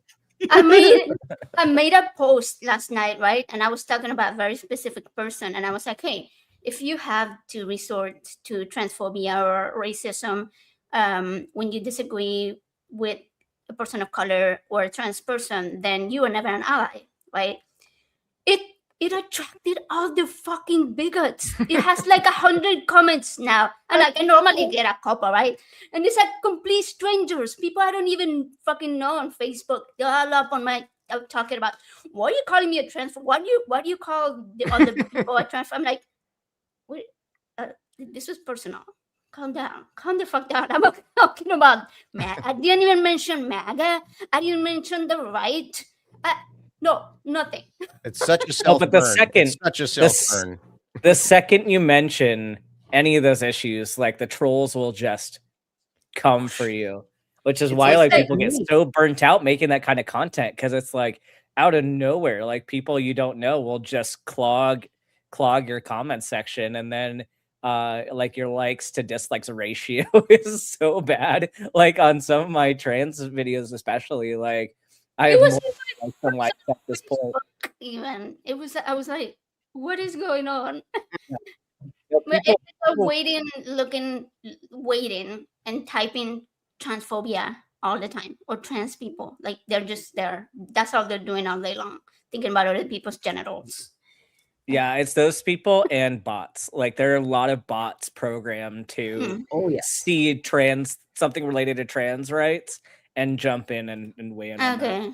Yeah, a couple of them wouldn't answer, but some of them were engaging. So I was like, these are not bots, but some of them were bots. I think a lot of those people are actually bots, not like, pretending to be people. The person is a bot, right? They're just spitting out. They're spitting out what they're programmed to spit out. Yeah, could be more bottish than that. Brain. It's NPC speak. Yeah. You know what's so funny about all this, though? The fact that if you get into a conversation with Christians, and you talk about like, why did God make the rules this way in the first place and stuff, and they give the whole like bullshit free will response of like, oh well, God didn't want robots who are just gonna follow whatever he said. Like, no, that's exactly what he wanted. And that's what you're advocating for, is that everyone just be a bot and follow the rules. Right. Like, so you're not even advocating for free will. You don't value free will. So stop using that argument, because you don't actually believe in free will. Yeah, he wants you to have free will, and you have to give it up in order to earn a spot back in the robot factory. Or I think we talked about that last week in our little Bible study thing here. That's another thing I didn't show. We have Bible study normally on Fridays as well over here on Ember's channel. That's right. Yeah. Usually, I don't know if we're not quite, we're 10 minutes from the normal time slot. It's usually 8 p.m. Eastern, and then we go until it's time to go party over at Ben's place. But yeah, we're going to be doing week 5 next week. So if you want to, we do a women's Bible study, because the Bible study program doesn't actually have much Bibles. We're just going through the program. It's wild. So join us for that if you're into that kind of thing. Nice. It's just like, learn how to be submissive wife. And not to give the invite like on Ember's behalf, but I think for the Java and Jugs people, or people who are women or were assigned female at birth, if people want to get in on this particular Bible study, it's been an interesting time. If you want to give your thoughts, it's an adventure. That's for sure. But yeah, speaking of Bible stuff and how they treat women, Helen's been a very vocal advocate for people telling their stories. In fact, one of her recent videos on her own channel, Freethinker Fireside, is about taking back control of your own narrative. I believe the video is called Taking Back the Pen. And it's pretty moving, but I mention it partly so people remember Helen has a channel too, and partly because it's worth watching, but partly to move the conversation along and like ask about times when you feel like you've had to take control of your own story back. I am sharing the link. Sure. Looking back at my life, I always felt somewhat in control, but I think there was a time early in my teaching career, well, relatively early. I started out as a high school teacher, and I was teaching for maybe 10 years or so. And so, I was just getting burnt out, and I needed to change, and I did. I changed. I went back to school. I got another degree, and now I teach at the college level, and it changed my life. Not so much that was really a difficult thing for me to do, but it did bring up the importance to me about taking control of your life. And that's something that actually I like to push in my classes. I'm not just here to teach you math. I'm not just teaching you derivatives and stuff like that. I'm teaching you how to empower yourself to go out and, make your life into what you want to do. And so and I think that experience that I had back then about just making a decision, taking steps, this is what I want my life to be. And so, that's what I did. And I'm so glad that I did. And so I think I cherish, one of the many reasons that I cherish my friendship with Helen is for that very reason, that she really promotes people talking about, taking steps and controlling their own lives and their own world. And that can make a big difference. And so I think that's an excellent thing to talk about when we're here trying to raise money for such a wonderful person of Helen. Something else I want to mention, it was done a while ago, like a couple years ago now. But Helen did a stream on my channel. It was an unbaptism ceremony thing, using her kind of witchy pagan background. And it was pretty cool. So if you want to go over to my channel and watch that, you can see Helen in her own element there. So I keep saying, like, Helen has all this like very witchy pagan background, and I don't think she leans on it enough. Like that's one thing I will say. Like, Helen, you got to lean on that more, because there are people out there from that community that would really, and us too, people who weren't involved in any of those communities, we could learn more about it. And I think it's something that we don't have a lot of representation in our community from those kinds of backgrounds. So I think it's something true. that could be about a lot. Yeah. I've got some pagan background, and Jess from How to Rule an Asteroid spent some time in the witchyverse, and like it doesn't really get talked about because all the focus is on Christianity, and that's understandable because it's most of the population. But a little comparative theology is good for everybody. Plus, the same reason we're out here being public atheists, the same reason half of us are out here being public trans people, is because representation matters. And so being former pagan people, or even practicing humanist atheopagans, it's worth bringing up. It's true. Yeah. Okay, so Mark, we donated $35, and Oliver Sonier donated $55. All right. Nice. I think AJ's at this point. AJ, you're just looking for an excuse to take another shot, right? Is that the deal? It's true, because we're it's 185. It will have to be another few. Make it to 200. I don't know. Those be the rules. Hell yeah. There's only 5 minutes left. But I think the shots will come easier though as you drink more. I think if you took a shot now, it would make the next shot much easier for you. That's true. But I still have to hang for a few and then possibly join Dr. Ben's game stream where I can drink more. And that shot hit me pretty hard. My tolerance has gone down a lot because there's only 2 days in the week I'm allowed to drink now because I can't get too crazy with it. And I can use THC now. So I'm leaning more on THC things because they tend to be safer over the long term. Yeah. So yeah, that hit me pretty hard tonight. I might be doing more THC shots in my stream as opposed to alcohol shots. Or here's another idea. We could have Scott do a little shimmy dance. A little shimmy dance. All right, I'll do a little shimmy dance. What was it? 3,800, 3,900. Oh, we hit 3,100. So we're up a little over 200 for this section so far. All right. So what kind do you want? Just some little action like this, or were you looking at something a little bit more like I Dream of Jeannie or earlier? I like the arms over your head where we could see the nips on your shirt. Yes. Holy they don't shit. coincide with like the biology, right? So there you go. There you go. That one looks, yeah, it looks better. I did not expect that. Damn, Helen, I'll do anything. I'll do anything for you, Helen. You know that. So that needs to be clipped out. That part needs to be clipped out and made into a shirt. That's okay. All right. That's cool. I will accept that.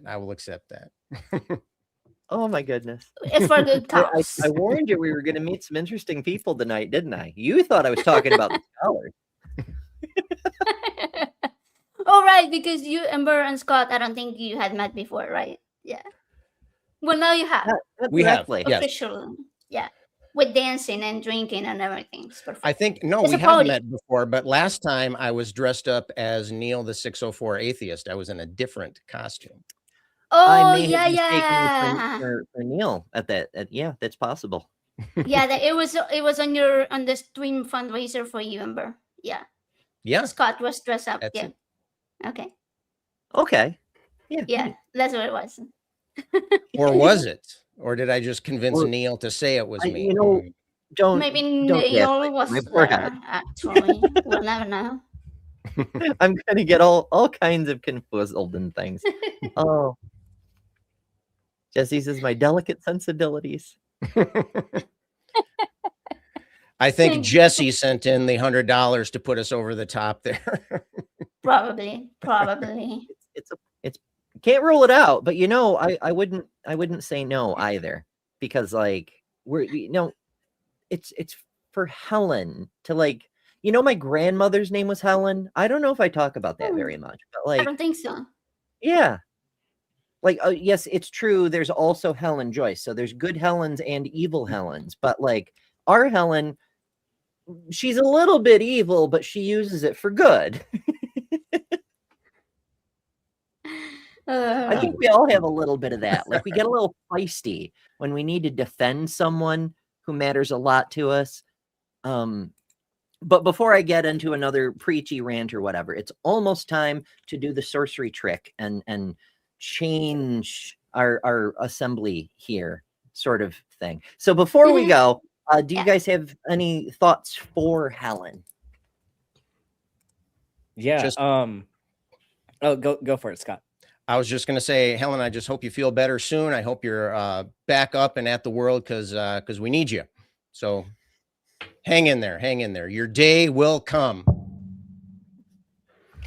Yeah, and from my perspective, I mean, the surgery like really was the key here. Like that was the big hurdle you needed, and yes. I think once this recovery period is over from that, it should be pretty smooth sailing. Like it was a really difficult few months for you there, and in light of all of that, it was a lot of people were worried. There's a lot of heartache. There was a lot of financial pain during that. But now that the surgery is over, I think you're looking towards a lot easier of a recovery time. So hopefully, my goodness. All right. Well, thank you guys ever so much for being with us. Folks, we're going to do this time, we're going to hear a few words from past Ember and past Helen doing a completely different fundraiser. I found this clip and I thought it was pretty neat, and it's kind of relevant. And then we'll have new friends. So stick with us. Today, we are joined by the magnificent Helen Green. Hello, Helen. How are you? Good. How are you? We're still alive, and that's a plus these days. That is a plus. I like being alive. It makes it a lot easier to do things. I don't know the alternative, but I bet it sucks. I bet it sucks too. Oh, goodness. Hello, folks. Thank you for joining us. It's lovely to see so many people showing up for our good friend Helen. Now, for anybody who isn't familiar with y'all folks, the tradition thus far on the stream has been, tell us what you do and where people can find your stuff. Why don't you start this off, Mark? I'm Mark Reid. I do debates and stuff. You can find me at Mark Reid Atheism. Hi, Bre.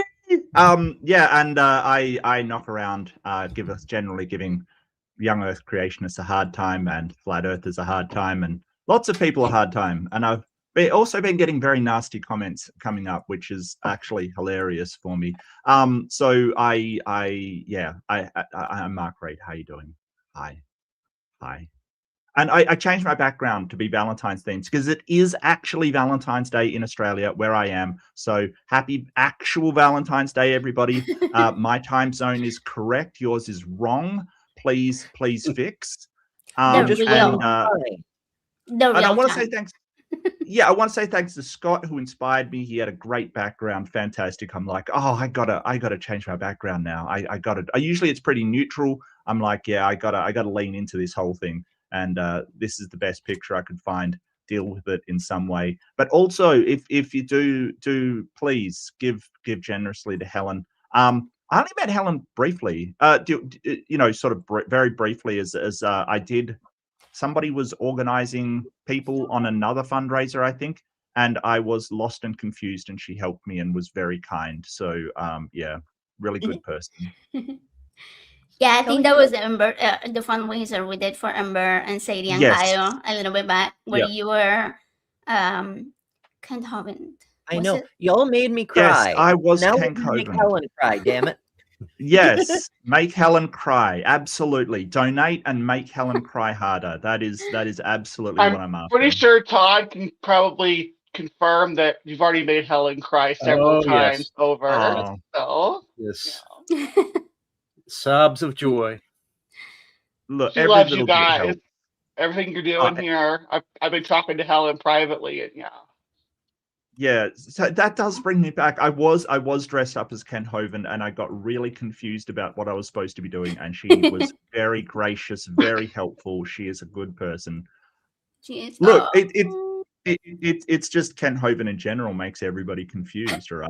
That's true. Happens. Yes, okay, that is very, very confused. Very confused. He probably cruises through life in confusion. So I would imagine. Does that me and Ken Hovind have something in common? I'm sorry. Me and Ken Hovind have something in common. Yay! Wow. Okay. Well, I think I'm all sorry, Mark. humans I have forgot something in common. to make you big so everybody can see your that's pretty fine. I'm good in the background. I'm fine in the background. We need to see that beautiful Mark. Now bring him back up. Let's admire him. Like I like hello. I'm Mark Reid. I'm here to support Helen and her surgery, and I hope it all goes well. And I really think that we should support each other. Look, I got insurance recently, and they went through. Have you ever gotten insurance? And they go through the list. Like, have you ever had this? Do you have this in the last 10 years? Have you ever done this? Have you ever done that? Have you ever had this illness and stuff? I felt very lucky by the end of it, considering the length of that and the things that I said no to. And no, we can't always count on, you might be sitting here going, hey, I've never had this illness and I've never had. We don't know, right? This is the stupid thing about humans. We break down for no apparent reason. occasionally, and we got to support each other through it, because dang it, sometimes people go through, never have a major problem in their life. I've been really lucky myself. Not everybody's so fortunate, and it is just luck, really. Don't blame people for getting ill. That's silly. That's incredibly silly. Yeah, we're not the church. Holy shit. Yeah. And that annoys me. This whole idea of, you obviously did something and, God's punishing you. What did like a newborn baby do to get leukemia? Exactly. What did they do that was so offensive to your deity here? Or is it just a matter of, circumstance and luck? Is it just, genetics and environment just did something? I'm bewildered how anybody can keep that sort of mentality through modern medicine. It bewilders me. It's an adventure. All right, Bre, who are you? What do you do? Where are Hi, you? do I sound better now? I was Yes, told I might be yes. on the wrong mic. I fixed it though. I went onto the right mic now, so I should sound 100%. Hi, I'm Bre. I am from the channel Hive Sci. It says right down there.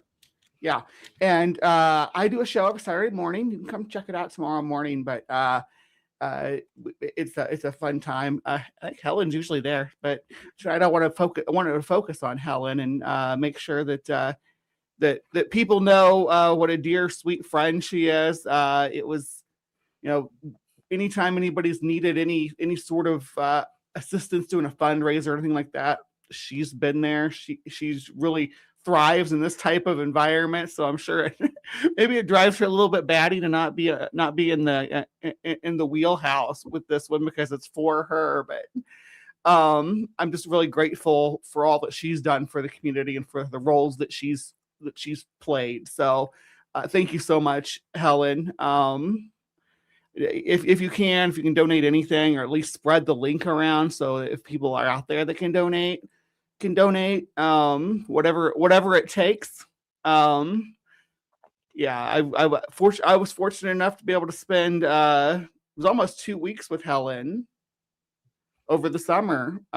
We had a great time we spent some time together in El Paso, where we had the pool and stuff, and then we spent some time together in Austin, where we went around the city and did some fun stuff. So really great time. Helen is good people. That's where we met. We hooked up with Kelly. Ben was with us. It was really fun.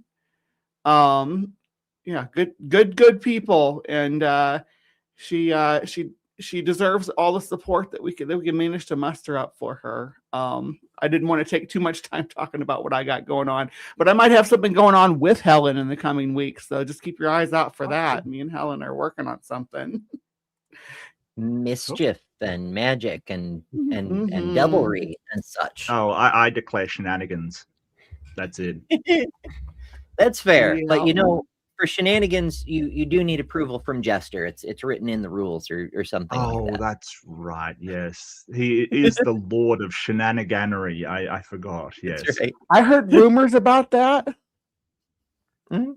That's what they say across the Discord servers. Shenaniganery. It's rare. And I wanted to ask Todd, how are you holding up, Todd? How are you holding up? I know that, obviously Helen's the one that's been through surgery, but it can be hard on the family as well. I really, think we need to support everybody. I'm doing surgery. Helen's in pain, but she's healing. We're getting Robo Todd. It's worse than we thought. It's actually transformed him into a robot. It's actually. Oh no! Yes, very rubbity. The bot's got him. Crazy things. Yeah. Oh, it's. Todd, are you in the Matrix? Can you hear us? Yeah, it sounds really, really choppy. Like, I think it completely froze now. Yeah, I can't hear. Yeah, I anything at all, haven't seen the scene move in a minute. So if you can hear us, there's a few different possibilities to help with this. The first is plug directly into a router to improve internet connectivity. I don't know if you already have that done or not. Another is to go out and refresh, like just full on refresh the whole thing and come back in. And if that, well, he may be trying that he one. might be restarting, so we'll wait. Okay. Did Oh, that there you rectify go. it? Oh yeah, That's better. Yes. The star of the show, Helen, out there had something. Probably watching the stream on the TV So- out there. Yeah. Yeah, that's okay. I don't mean to. Oh no. Oh no. It's Todd, that- try Yeah. turning your camera off, even though we all want to see your pretty face. Sometimes not having to do a video Yeah, feed I do. saves a lot of bandwidth. Okay. Yeah, You're saying maybe I should turn the camera off. Yeah. I'm hardwired. You sure I'm hard? Yep. Did you You turn you off seem to be internet stable I did. now. I did. Okay. We can hear you all now. You can hear? You can hear? Hi, Okay. Helen. Hi, sweetie. Hi, Helen. Hey, Helen, make sure you guys don't on the internet. Everybody pray. Pray We're really going to hard. have to end with Yeah, my I'm- portion here, so we might have to get the kid to shut down. Oh, let me see. While you're dealing with that, me and AJ got to put our like witchiness together. Good. Yeah. Do the thing. I'm assuming go. Valentine's Day has no special significance in like All right. Wiccan Are we better now? tradition. I will No, grab no, the hard the Wiccan crystals. holiday that was in February was just a couple. Yeah, we can hear you. Yeah, Okay, it's great. in bulk. It's February 2nd. Or Yeah. no, 1st. Jesus Christ. Groundhog Day is the It's 2nd. the first. No, I'm no, bad at baby, pagan. baby. You're right. It's the 1st and the 2nd. Yeah. It's from sunset on the 1st to sunrise on the 2nd. And what is it? Yeah, Because it's and- not and Saint you get- Valentine's, right? You Because keep your no. It's a candle holiday. It's the big Okay. candle The holiday. Catholics call it Candlemas, okay. but the Yeah. Wiccans call it Imbolc. But In it's bulk. basically the same holiday. It's the return of the light sort of thing, because we're halfway between the solstice and the equinox. So the sun is like visibly starting to show up more. It's interested in Wait, us again. So how does that tie into love and relationships and stuff? Well, I missed it's my romantic candlelight. Oh, it's- sorry, Todd. I think Todd's back. I think Todd is oh, back in the realms Yeah, of the hey, non-robotic. I can see you. Can you see me? Yes, For now. I can see you, and I can Okay. hear you. Okay. Yeah, I don't know So- why I'm not visible, but in any case, You are visible. We obviously- can see you too. Okay, And obviously you're from the not caption, you're not I'm, choppy and you're not I'm pixelated. the- You look good. what's that? I'm So you're not choppy or pixelated. No, you're not choppy or pixelated. Hopefully, I'm not. Am I? No, I think everybody looks beautiful. Great. So obviously from the caption, I'm the husband of Helen, and I'm also one of those atheo-pagans you were talking about. When Helen and I met in 2005, we were both more of the woo variety of paganism, but I've never been a part of a Christian church. I was not baptized. So when I was pagan, I was Gold Star pagan. Now I'm atheo-pagan, I guess Gold Star atheo-pagan. And I was saying that Helen is, she's still in pain, but things are a lot better than they were previous to the surgery. And I've started, being able to get some rest. And unfortunately, during her period of the greatest pain, the only 2 nights I really got any decent rest was when she was up in pain management at Sarasota Memorial Hospital. So, but things have turned the corner now, and she's so happy for all of you here. It's just a great thing everybody's doing for her, for us, frankly. So, but I'm happy to be here, of course, supporting my wife, and getting to meet you all as well. And some of you have seen me deliver Helen food and drinks on her program, so you might know me from there. Hell yeah. I haven't been baptized either. I'd never been pagan really. But I haven't been. But you're my non-baptismal brother, I guess. My anti-baptismal brother. I don't know, Todd. It's just like how has your life been lacking since you haven't been baptized? Because I don't really see mine as being lacking at all. I've never known it any different, and I've never had a desire to change that. Okay. Mark, Well, you've let me know debated if you go to atheo hell. pagans, though, right? Have I debated atheo-pagans? Yeah, I mean, you debated me, but Well, Yeah, but that was on animal morality. it wasn't A on couple different- like paganism or anything. The Gaia thing is my atheopaganism, so I mean, we debated that. That's true. We didn't. That wasn't a debate. That was simply a discussion. Like that wasn't a debate. No, it was just us talking about it. I don't even know if I fully subscribe to it. There's just certain aspects of it that seem to line up. But yeah. Well, what did we debate? We debated animal morality, didn't we? Yes, we did. Yes. Yes. I think my position was more technical than anything else. I was technically correct, which is the best form of correct. Everybody knows that. Look, I see some atheists going down this route. Like I see someone mentioned O'Connor and his sort of going down, oh, maybe if consciousness is the base of the universe is conscious. And it's like, I'm not sure about that one. Don't do that. I don't think any of There's it's a lot of conscious. filling At in least the not the gaps of way. what we don't know there with something like that. Yeah, at least not conscious in the starts to way get a that little, we would describe it. Yeah, I've always, even in my pagan days, I've always been very much into science, and you know, I think it's about as far as I went with it. You know, I went the chaos magic route, and I thought, oh, I'm putting my energy in things and investing it, and I have a foci, and in my non-woo pagan life, I still think there's value in things like that. You focus on a goal or a foci, you know, even like tarot cards. Those help you look at yourself from different angles without there having to be some magical power out there. So I think there's some valuable rituals if people don't think that they're going to magically, you know, cure their cancer or, you know, stop relying on doing the actual corporeal work, you know, rather than spell work.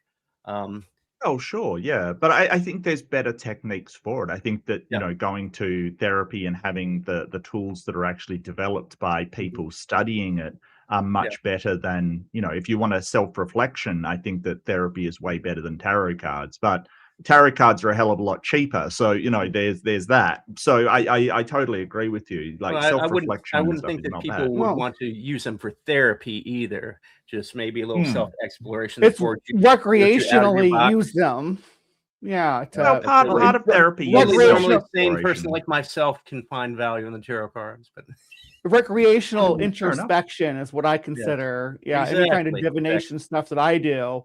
And I do like I look at the number of birds on a tree and wonder what the meaning behind it in the universe is. But I know there's no intrinsic meaning. But if I think about that, it helps me reflect on what I want from the world. Yeah, that's totally fine. Meander down paths that might be a little more whimsical, but I think the main thing is not to get lost in thinking that there's some sort of basis in, you know, a reality that's going to come from that. More, it's a mental exercise, and sometimes it's about escapism. But you know, yes, I'll grant it's just as dangerous when people, you know, as other religions, when people think paganism is going to be a path to something different or better in their life, and that's going to solve their problems when they really need actual help of another sort. Yeah. Oh, look, I've got even no problem with people using that for just entertainment. You know, like, hey, I think my wife used to do tarot just to make stories because she's a writer. She made stories in her head, and that's, you know, more or less just using your imagination, and that's you know, that's valuable in and of itself. But you're right, you shouldn't get confused that just because you're creating a story based upon these cues in the cards that's actually going to happen, you know. And that's where people also get lost. I think this is my preferred. I probably should elaborate on my own use of the tarot. They always said, you know, you shouldn't read for yourself. I never used it as a predictive type of thing whatsoever. More so, I'd look at what the card said, and you would be forced to kind of look at yourself from the angle or perspective presented by that.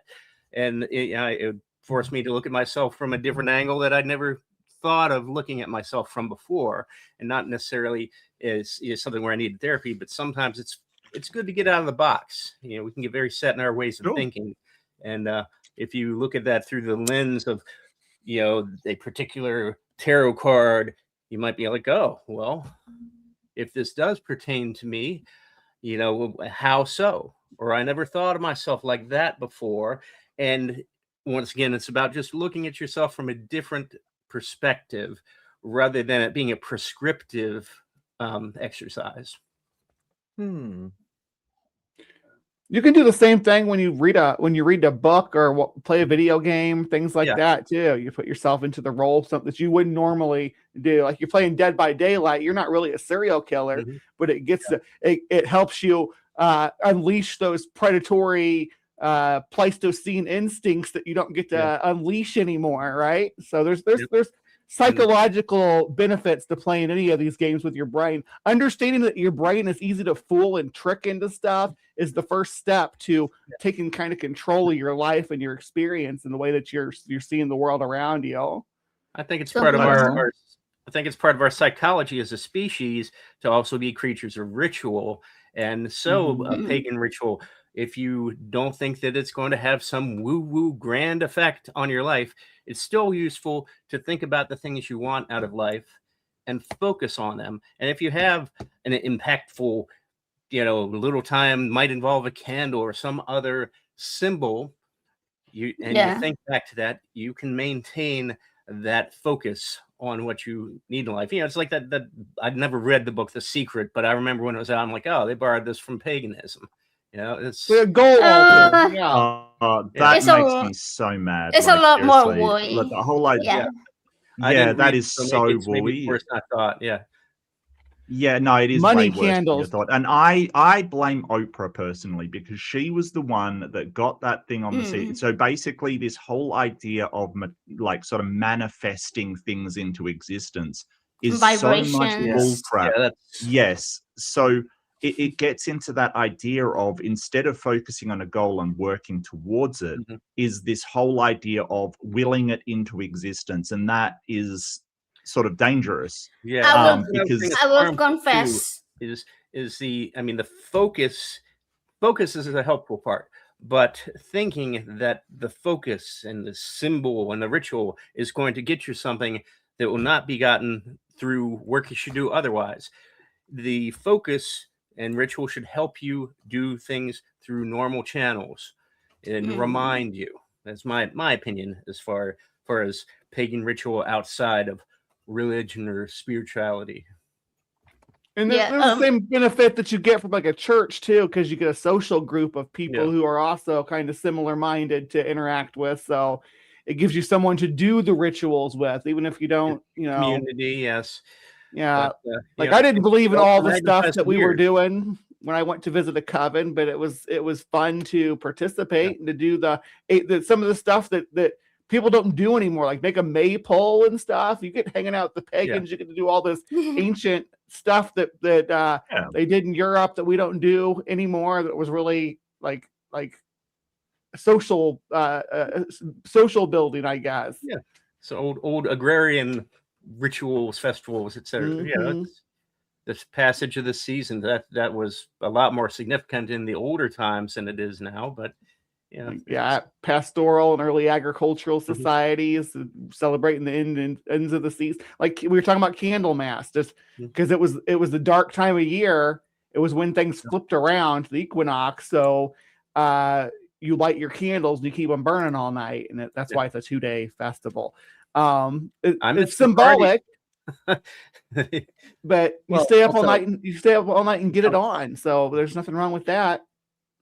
The Celts mark a new day from sunset, much like the ancient Hebrews. Like February 1st would start on the sunset of January 31st, and then the next sunset is like that sort of thing. That seems like a reasonable way to do it, I guess.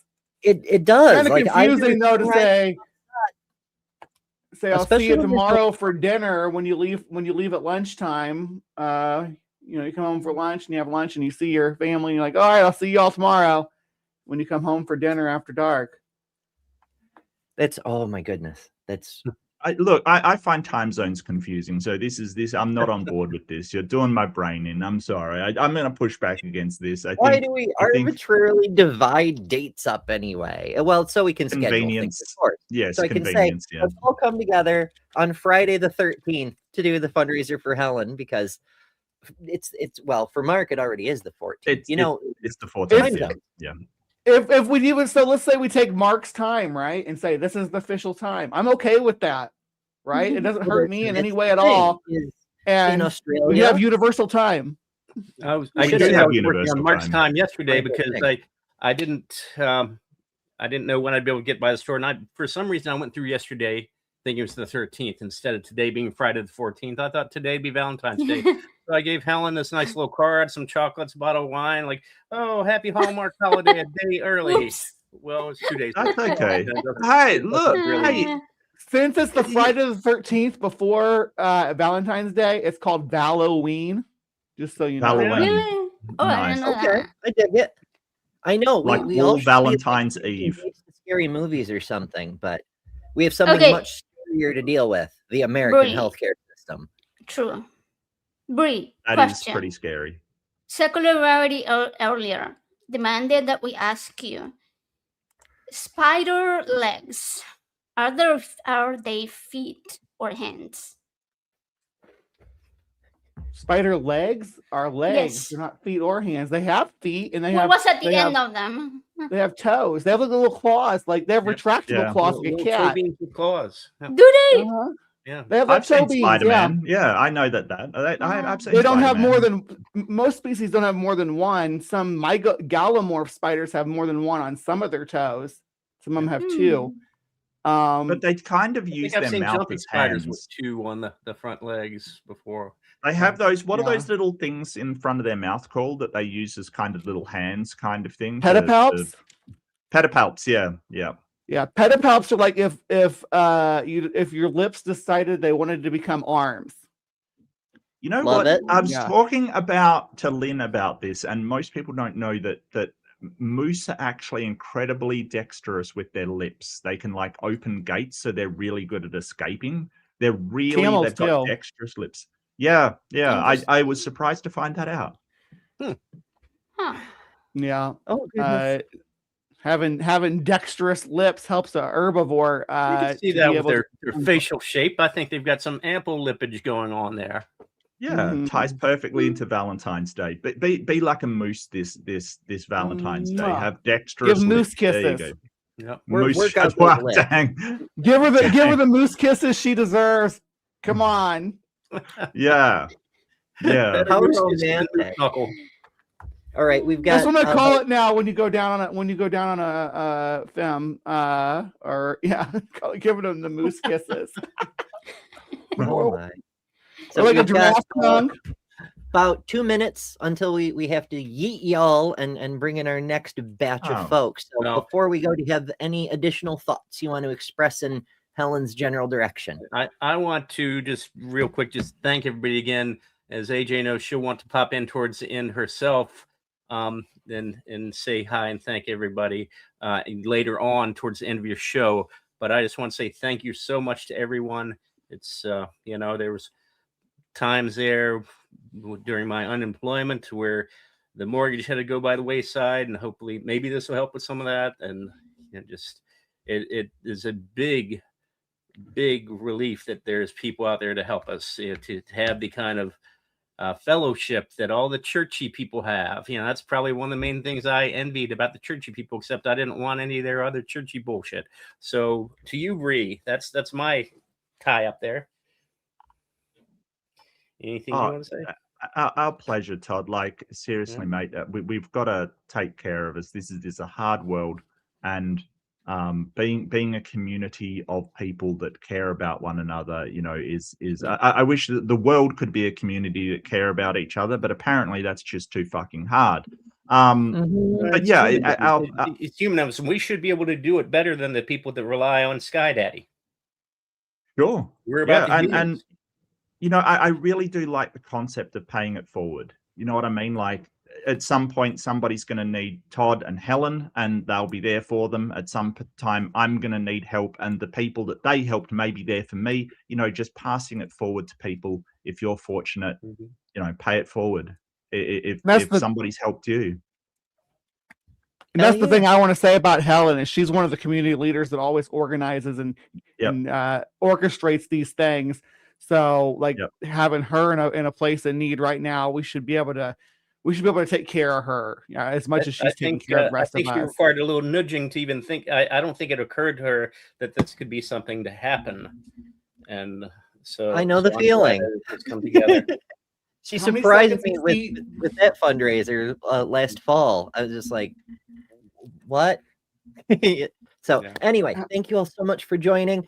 Everybody stay tuned. We've got Thank you for not having me. only hell yeah, not Thank only you is so it much. Friday It the was a 13th blast. or Valentine's Day, but Nice. it's also Black History Month. So let's take a moment to reflect on that while we get ready to meet our next batch of Well, nice fun meeting folks. you, Mark and Ember. I've kind of sort of Yeah, met nice to meet you, Todd. AG and Bre already. So you guys And, have a wonderful evening. I'll be Bre watching the rest of the stream. Bree's giving out free foot pics, by the way. I'm just I saying. am. Like, you should keep that to OnlyFans, honestly. This like, is that for you, like, Helen. Come on, Ben. Come on. That's we had nipples and feet pics on YouTube. Like, we're gonna get banned. We're done. We're done. All right, stay tuned, folks. We have the victory. Humanity. In the name of community. Humanity. So tell me, who shall stand up with us when we build up that great thing? Community. You allow the enslavement of foreigners as property for life, and now you expect me, the foreigner, to worship you? Oh, hell no. Why does Jesus allow people to go through oppression? He took an over 400-year nap during slavery. That predates all of this fucking Israelite bullshit. So how the fuck can you say this is your story? No. I'm asking. Yeah, according to 1 Corinthians 7:22, you are a slave with Christ. So reconcile that, motherfucker. If there is a God and they are gendered, it's definitely woman, and men definitely came from women's vaginas, not women coming from a man's rib. Second Amendment. You don't give a shit. You don't give two fucks. You don't care. And it's fucking obvious. Pride. So everything is going to hell in a handbasket. But what everyone really wants to know is, did Agent Orange really give Bubba a happy ending? Says, but we haven't found Jesus's left sock. Checkmate, scholars. But every time a Democrat wins a swing state, I gotta take a shot. So come on in, make sure I'm doing fine, okay? I once thought community was built through a name, but I found it means we all share the same flame as communists, to serve, to give, to be. We on the same ship, sailing through the seas. Same ship, my fellow, same time we ride. Different faces, same heartbeat inside. Not bound by color or gender or creed, but by the lessons that life plans to see. It ain't just a word, it's the way we live. We rise when we live and we heal when we give. Hell yeah. Ta-da! Fresh people. Look at that. Miracles for days. More than you ever got from that Jesus fellow, I dare say. Hello, folks. Thank you for joining us. It's lovely to see you both. As is the tradition, do let everybody know who you is and where to find your stuff. Mandisa Latifa.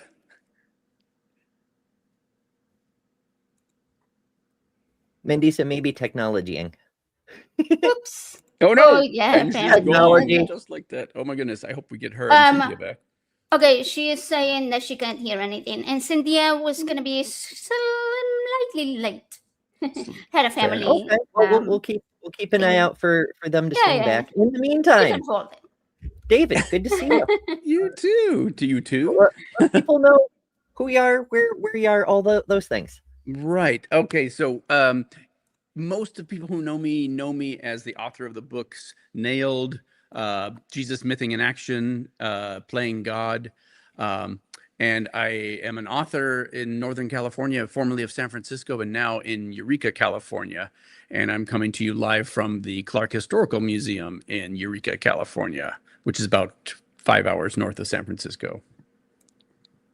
One other thing as an author, I should mention that the book I'm working on now with my co-author, Karis Burkowski, is a book we're calling Clearly Written by Boys, A Woman's Guide to the Bible. And we're very excited about that. If any of you are familiar with the cartoonist who goes by the name Naked Pastor, David Hayward, I'm super jazzed to say that we've reached out to him. He's very excited about the project too, and he's going to be doing illustrations for our book. So exciting stuff. Sweet. That's very cool. I everybody knows I kind of fangirl whenever David's around because I read Nailed, and it's not just an interesting take on mythicism, but it's just a fun read. And it's fantastic. Yeah. Mandisa, how's your technology? It's much better. I mean, I couldn't hear y'all. Can y'all hear me? Hey, We can hear David. you. Right. All right. Latifah. Yay. Yes, So it's tell us been who way you is too and where your stuff long. comes Yeah, so not familiar and have not seen the logo. I am Mandisa Thomas, and I am the founder and president of Black Nonbelievers. We are celebrating our 15th year as an organization, and you have probably seen me all over the interwebs as we do our live stream show, as I have talked about religion in Black communities, and also consistently building community among Black atheists, humanists, agnostics, skeptics, as well as our allies. So yes, that's me in a nutshell. It's a fantastic nutshell. And look who snuck in. There she is. How are you? Tell us what you've been up to and all those things. Oh my God, I'm on the screen. Hi There guys. you are. Hi guys, I'm Cynthia. I am the host of the latest talk show. Is it a talk show? I don't know. I guess I'm talking. I talk a lot on it. The Roots Matter. And where it's basically we talk politics, secularism, social justice, and all the other things in between, and they all like collide. I actually had like a better prepared like opening to that, but I'm not looking at that right now. So this is really spitballing. and also I'm the lead affiliate of Black Nonbelievers Shot Down. So that's what I be doing and stuff. Hell yeah. Hell yeah. Hi guys. All right. How's everybody? Well, you both. Before we get too much further along, I was asked to remind David to say the word Oh, for yes. Oh, yeah. Helen specifically said, "Oh, you have to do this. Today is Friday 13th, and the word for the fear of Friday 13th is persecutive catriophobia." I told her I suffer from onomatopersecutive catriophobia, which is fear of saying the word persecutive catriophobia. But hey, it did 3 times in a row. Well, now you overcame your. It's an atheist miracle. Online. There's nothing wrong with the atheist miracle. 3 cheers and a tiger for me. It's so good to see you all. I haven't seen any of you in so long, and yeah, I don't know if I've ever actually been on a show with Ember and AJ at the same time before either. Yeah, so this is all new to me. Hell yeah. We all do get around. And see, this is another way that Helen brings people together, even when she's not trying to. Right. Because all of us are friends of Helen. We care about her. We want the best for her, and we want to try to help for her. And on that note, we have been making progress today. I'll hit the refresh button again, but yeah, as of moments ago, we're at 3,175, which is, oh, my math is starting to run out. It's been a long show already, folks. About a third. Not quite 1,400 up from when we started the show, which is freaking amazing. Awesome. 75 since the last update a few minutes ago. Yeah, we've got a couple of anonymous people, and I love you, anonymous people. You're wonderful. Since the last time I did call outs anyway, we had Joshua Jies, Mark Reid, Ann Stevens, Oliver Sonier, again, forgive me for pronunciation. I'm American. We can't pronounce anything. And Kelly Laurie. Thank you all. Speak for yourself, Ember. Oh, my mother would say, "You're right, Ember." Our educational system is garbage. It is. It's we do our best. I mean, I took a year of French and 3 years of German, so I can ask to go to the bathroom in 2 languages. Oh, lovely. I can say almost nothing in almost everything. Yes. It's almost like atheism, right? It's like, you the believer, you don't believe in 2,999 gods. I only believe in one God left. Well, you don't speak 4,000 languages. I only speak one language. Something like that. That's how it goes, right? I like it. Well, David, you said like a very long phrase in not English, so I think that you got one up on us right now. Except for AJ. But that's see, I've got one of those lopsided brains that can like read great and speak foreign languages, but has to relearn fractions every couple of weeks. It just evaporates and goes away. So you're not a polymath. Not a polymath. I'm a polyverb, I guess. Yeah. Well, but we were discussing that earlier because the term has nothing to do with math. Apparently, if you're good at several things, Right. it doesn't have to be math. I thought I thought polymath. Oh yeah, you're right. I'm thinking of I thought polymath was self-taught, but no, I think you're right. No, that's autodidact. That's right. Yes. Autodidact. Well done. Well done, Ember. Yeah. Yes. I know a few big words. In fact, polymath, the reason it's like that is Mini. now I'm gonna look foolish because the guy's name the Pythagoras. There we go. Pythagoras. Yeah. He did a whole bunch of random shit. So at his school for mathematics, they didn't just teach geometry and the theorem. They taught about music theory. They taught about frequency resonance. They had some weird occult shit going on with like the scroll of Tiamat. It was wild. Because you learned a bunch of things at his school for math. They came to associate math with knowing a bunch of different things. Gotcha. I know there was a Greek philosopher, I forget his name, but his nickname was Beta because he was the second best in everything. Beta! Oh, no. Sorry, I couldn't help myself. All of a sudden, the spirit of Jesse, what's his name? The dude, what is Jesse Lee Peterson. Yes, Jesse Lee Peterson. All of a sudden, just like came in the stream. My bad, y'all. For him, I'm just a channel for Jesse. I'm just the a power channel. Of Jesse compels you. Right, the power of Jesse compels you to come. That's what he said. But anyway, and give and also share, like not just but the fundraiser. Like take the fundraiser link and put it everywhere, because even after this show ends, the fundraiser will remain open, and all the pennies we can draw with all the gravity we can muster are very, very needed. I've seen Helen's bill and it's extra fucking nomical, and so please help. Yes, please help, Helen, because our healthcare system also sucks. Because so many things suck right now. It really does. I am very glad to help raise money for Helen, and because she's a dear friend of mine. We've known each other ever since we were little YouTubers back in the day on a whole nother network. I'm a bit disheartened that she has to go through this in the first place, because some of the social safety nets that should be there are not. So if I would implore everyone out there that's let me get into my preacher mode. Under the sound of my voice. Shana na na na na na na na. Shana na na na. Please give. As the good book says. Yes. Yeah.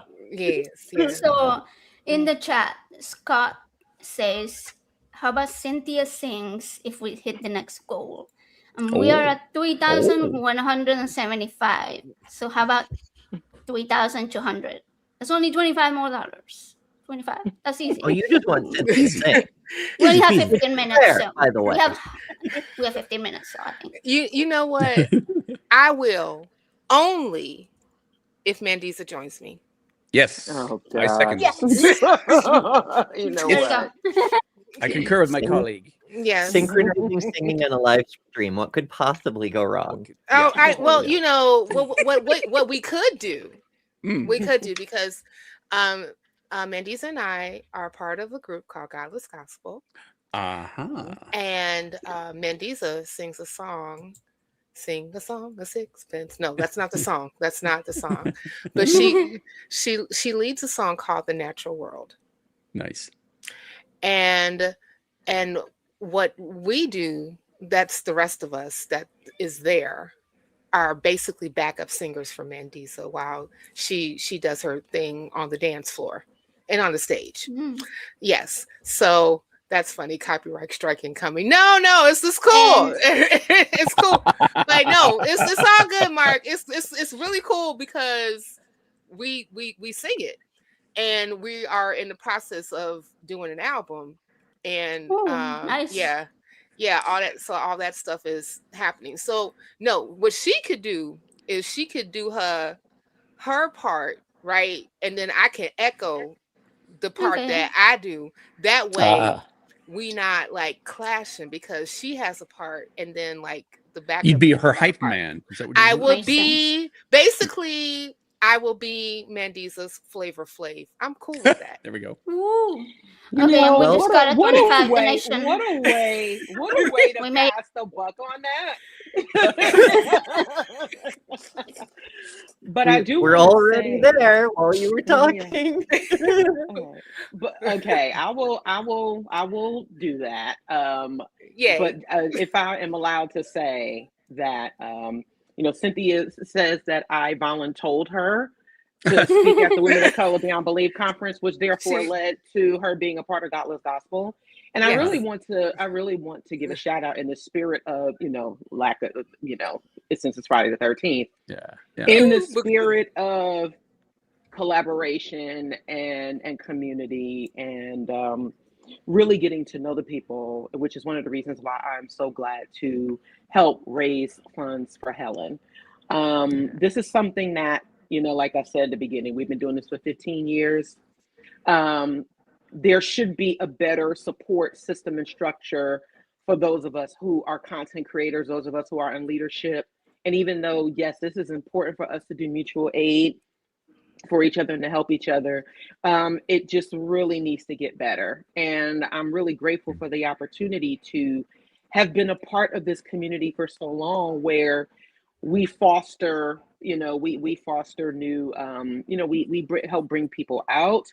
We also create content. We are also making history. We're creating music. We are fostering that visibility and support that people need. And this is all a part of it. And so being a all-around community really, really is important for us to continue. And I just, put your money where your mouth is, folks. Please do help support the people who support others. I was really, really glad to be a part of the fundraiser that Helen did, for a few months ago, for Ember and others, because it's really, really important. So I just wanted to get that out. Yes. Yeah. I will have to say this too. Like I love that there are folks within our community that's willing to do this. Like I even remember like Mandisa, you remember this, like when my car got when my catalytic converter got stolen, and the community came together to help me raise funds so that I can get it fixed, because like my job depended on me driving, So I mean, like, so this is the type of stuff that is great. Yes, I echo everything you just said, Mandisa, especially when it comes to, putting together infrastructure so that we can help each other out, especially since that's not something that's like prevalent at the top at this particular time. To put it lightly. Excuse me. But yes. But if you want to go ahead and start, okay, this is your note, Mandisa. Yeah, I have perfect pitch, Cynthia. So I'm not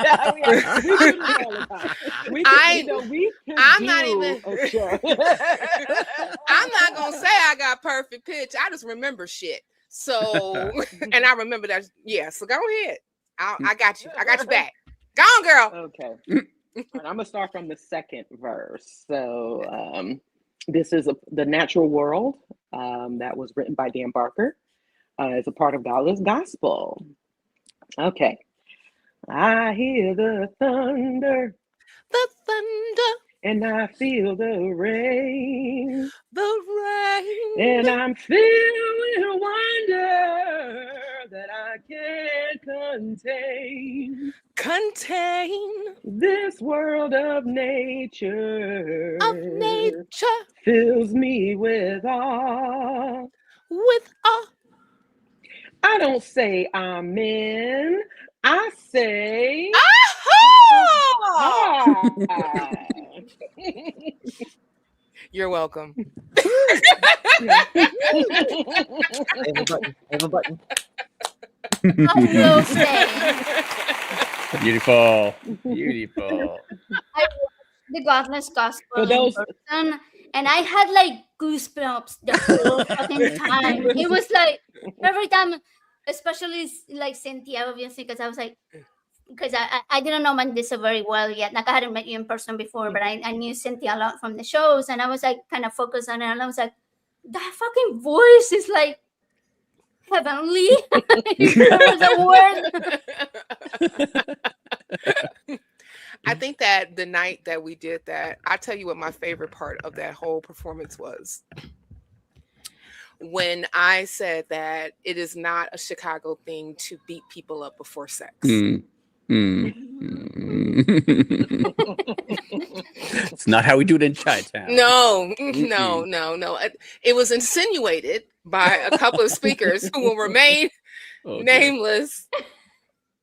Drew and Sydney. That and some little adverse encounters while visiting Chicago. And I was like, I have no idea where you all were and what type of people you were encountering, but this is not a general thing. And yeah, so yes, Helen, how you doing, honey? I see you. Oh, yes, no, it is good to know, just in case if you go to Chicago and you're looking for a good time, and I hope that you find it, just know that no, it is not a thing just to, all of a sudden be like, hey, fisticuffs. It's not Fight Club. It's No, not Fight Club. Right. No one talks about what happens in Fight Club. Like, no, that's not a thing. But that was my favorite part. I was just waiting that night just to get on stage, just so I could say, I just like to dispel this narrative right now. Friday the 13th. It really is a Friday the 13th, for real. Right. I know the gremlins got you, girl. Watch out there now. But yeah, They've been busy today. Yeah. It's they're crawling up and stuff. I don't have a black cat, but I have a gray cat, my grandbaby Cosmo. So she's nearby, but I don't think she's not cursing anything. Yeah, she's a sweetie. She's not cursing anything just yet because she's not looking for snacks. When she starts looking for snacks, she's gonna be cussing. Yeah. Oh gosh, we have 4 black cats at our house every day, so every day is black cat test, along with all the other cats and the dog. But yeah. Wow. I was wondering, like, superstitions, right? Like black cats walking under the ladder, the Friday the 13th things. Like, when people believe in those things, who do they think control it? Like, do they think it's like they made God angry, or like did they trigger Satan, or like what is that even? Demons and the spirits and the luck, the fates, the powers that be, the ancient, the ancestors, and of course the cats themselves. If you ever read Edgar Allan Poe, the cat has a divine will, and it will fuck you up. Yeah. Right. I think it's no. Go ahead, Mandisa. No, go ahead, Mandisa. No, I was going to say that there is always still such a negative connotation to black cats, period, and that anything associated with black is considered evil and just dark and that has unfortunately been a problem in many aspects of society and culture. And I think that's that's something that we are still, because there are many Black cats who aren't adopted because people are still very superstitious about Black cats. So I think that's just something I wanted to bring up, just as a serious piece to this. Especially considering it's the orange cats who are the evil cats. They Black are. cats are beautiful. They are. They really are.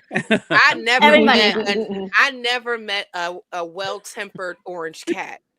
Like, I wonder if is it up there with like ginger people being like, Clearly. more. I think you're onto something. You know what? Can we unpack this while we're raising money for Helen? Is it that if gingers have a bad disposition, is that also a thing? Is there a correlation between gingers and orange cats? I don't know. I'm asking. It feels like it's an Irish thing, though. I have to say, it feels like we're getting into Irish territory here. Probably only Northern Ireland. There you go. Well, I feel that I could talk about it because my last name is Irish, so that's what I'm just saying. That's right. And my mother, even though I don't eat beef any longer, but she makes a mean corned beef and cabbage. Nice. I tell you. I'm only half Irish, so I have the potatoes, but not the cabbage. Ching. I love a good Irish restaurant. There are a few right? down in Florida. Yeah, there's one called McGuire's. They have some amazing food. They're down in Destin and Pensacola. So oh gosh, yes, I can definitely appreciate a good Irish meal. You guys are making me hungry. Yeah. We used to have a Bennigan's here.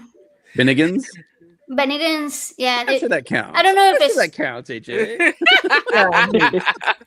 Bennigan's appropriated Irish food. It sounds like a leprechaun This name. was I'll give you that. I don't even know because I only tried it when I first moved here. So I had like no idea of Irish culture. That was like 25 years ago. And I was like a teenager. So what did I know about food? I mean, food is food. Don't worry about it. Right. No one goes to Taco Bell for authentic Mexican. You know? Oh God. Is there such thing? I wanted to always ask, is there such thing in like authentic Mexican food where there's a chalupa? Is that I'll defer to other members, but I'm guessing that's not, unless it's one of those really super niche things that Taco Bell took and made it completely different and would be unrecognizable to anybody in Mexico, I would think. You know what? I'm leaning on that one. Yeah. This taking something, just like completely turning it around and making it something that no one recognizes. But it's like when they make a movie out of some franchise you love, and they keep the name and ruin everything about it, completely. But we also just make up things like Kung Pao chicken, for example, entirely an American fabrication. It doesn't exist. Chop suey as well. Yeah. And fortune cookies. Yeah. Yeah. All kind. We just make it up, which is why the religion sticks so well in this country. Also, we've got to change out our people again. Well, we just got here, Ember. What? I know. Okay. Wait, we had the last fundraiser where the blocks were only 15 minutes and nobody got to say anything. We expanded them to 30. I know. It's not enough. It's never enough, especially since we have somebody who looked up chalupa and they put some information in the chat. Thank you. I appreciate it. Yes, thank you. Okay. Nice. Oh my goodness. Spanish. South Center. Okay. Okay, it's one of the special traditions from South Central. Thank you. I feel enlightened. I have another wrinkle in my brain. It was all worth it now. It's not even morning. It's wild. Man. But first we learned about moose lips. Now we're learning about chalupa. It's been a very educational night. Amazing discoveries. Do you guys have any final thoughts for Helen's general direction before we change things out? Helen, Todd, sending you all the love. Yes. Love to you. Please do support. Yes. Please support Helen and Todd. Yes. Please and support. Keep donating. Keep donating. Yes. Yes. Keep donating. Keep supporting. And Helen, get better. Speedy recovery. Yeah. Hey. Alrighty, thank you, folks, and everybody stay tuned. We're going to be back with our final group of heretics and things, and enjoy this changeover. Behold, the atheist's nightmare. Now, if you study a well-made banana, you'll find on the far side there are 3 ridges. On the close side, 2 ridges. If you get your hand ready to grip a banana, you'll find on the far side there are 3 grooves, on the close side 2 grooves. The banana and the hand are perfectly made one for the other. You'll find the maker of the banana, Almighty God, has made it with a non-slip surface. It has outward indicators of inward contents: green, too early; yellow, just right; black, too late. Now, if you go to the top of the banana, you'll find, as with the soda can makers, they placed a tab at the top. So God has placed a tab at the top. When you pull the tab, the contents don't squirt in your face. You'll find the wrapper, which is biodegradable, has perforations. Notice how gracefully it sits over the human hand.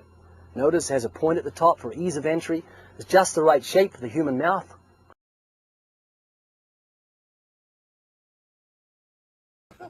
I love that. Best thing ever. Yeah, it's amazing.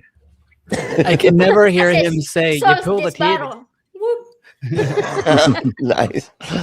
Every time he says you pull the tape, it doesn't squid in your face, I lose it. I know, it sucks, right? Like, I feel like that, And that's if a I strike pull this against it. tip, it doesn't squirt either. No. God. You need to. I don't know. It's better than Take a it out banana to because it dinner gets you first, drunk. or buy it a pill. I heard they make pills for that now. They do. They do. You can make it. You can make it do that. A lot of Join them, us, actually. folks. It's lovely to see all y'all, and we have another author, and you know how I feel about authors, folks. But I will contain myself. So for anybody who doesn't know, y'all, our tradition throughout the whole stream is at the beginning we're like, who are you and where do people find your stuff? And so I guess we'll start with Steve, since I already alluded at you. So go ahead. Hey, how's it going, everyone? I am Steve Ghikadis. I am found on Facebook. It's probably the best place to find me. Yeah, so you can add me as a friend, I hope. I think everyone's capped at 5,000, which really sucks. I wish I could have more friends, but send me messages. I love getting messages from everyone. But yes, as Ember alluded to, I am an author. Humanism from the Heart, Building Bridges Beyond Belief is a book that I wrote. And actually, David Fitzgerald wrote a blurb for me on the back. So that was super awesome of him. And kind of a full circle moment. This is really weird, but David Hayward, who he was just speaking about doing the illustrations for his newest book, is a good friend of mine in Canada here. So really cool, full circle moment. Yeah, I'm also a humanist officiant, so I conduct weddings, funerals, other meaningful celebrations of life. Thanks for having me here. This is so great. Hell yeah. I'm so glad to catch you. It sucks that we have to do a fundraiser to help our friend who is suffering, but I appreciate you coming for it. Yes. We're doing a lot of good. We've so to refresh everybody, we are at, I'll hit the refresh button again, but we're currently at 3233. Yep, that's where we're at right now. Yes. And we've got a recent donation from Amy. I'm sucking at last names tonight, so I'm not even going to try. Amy, thank you. We're cruising along, and appreciate all you folks ever so much. But do keep sharing and keep contributing, and also push buttons. That always helps. Thank you, Ryan.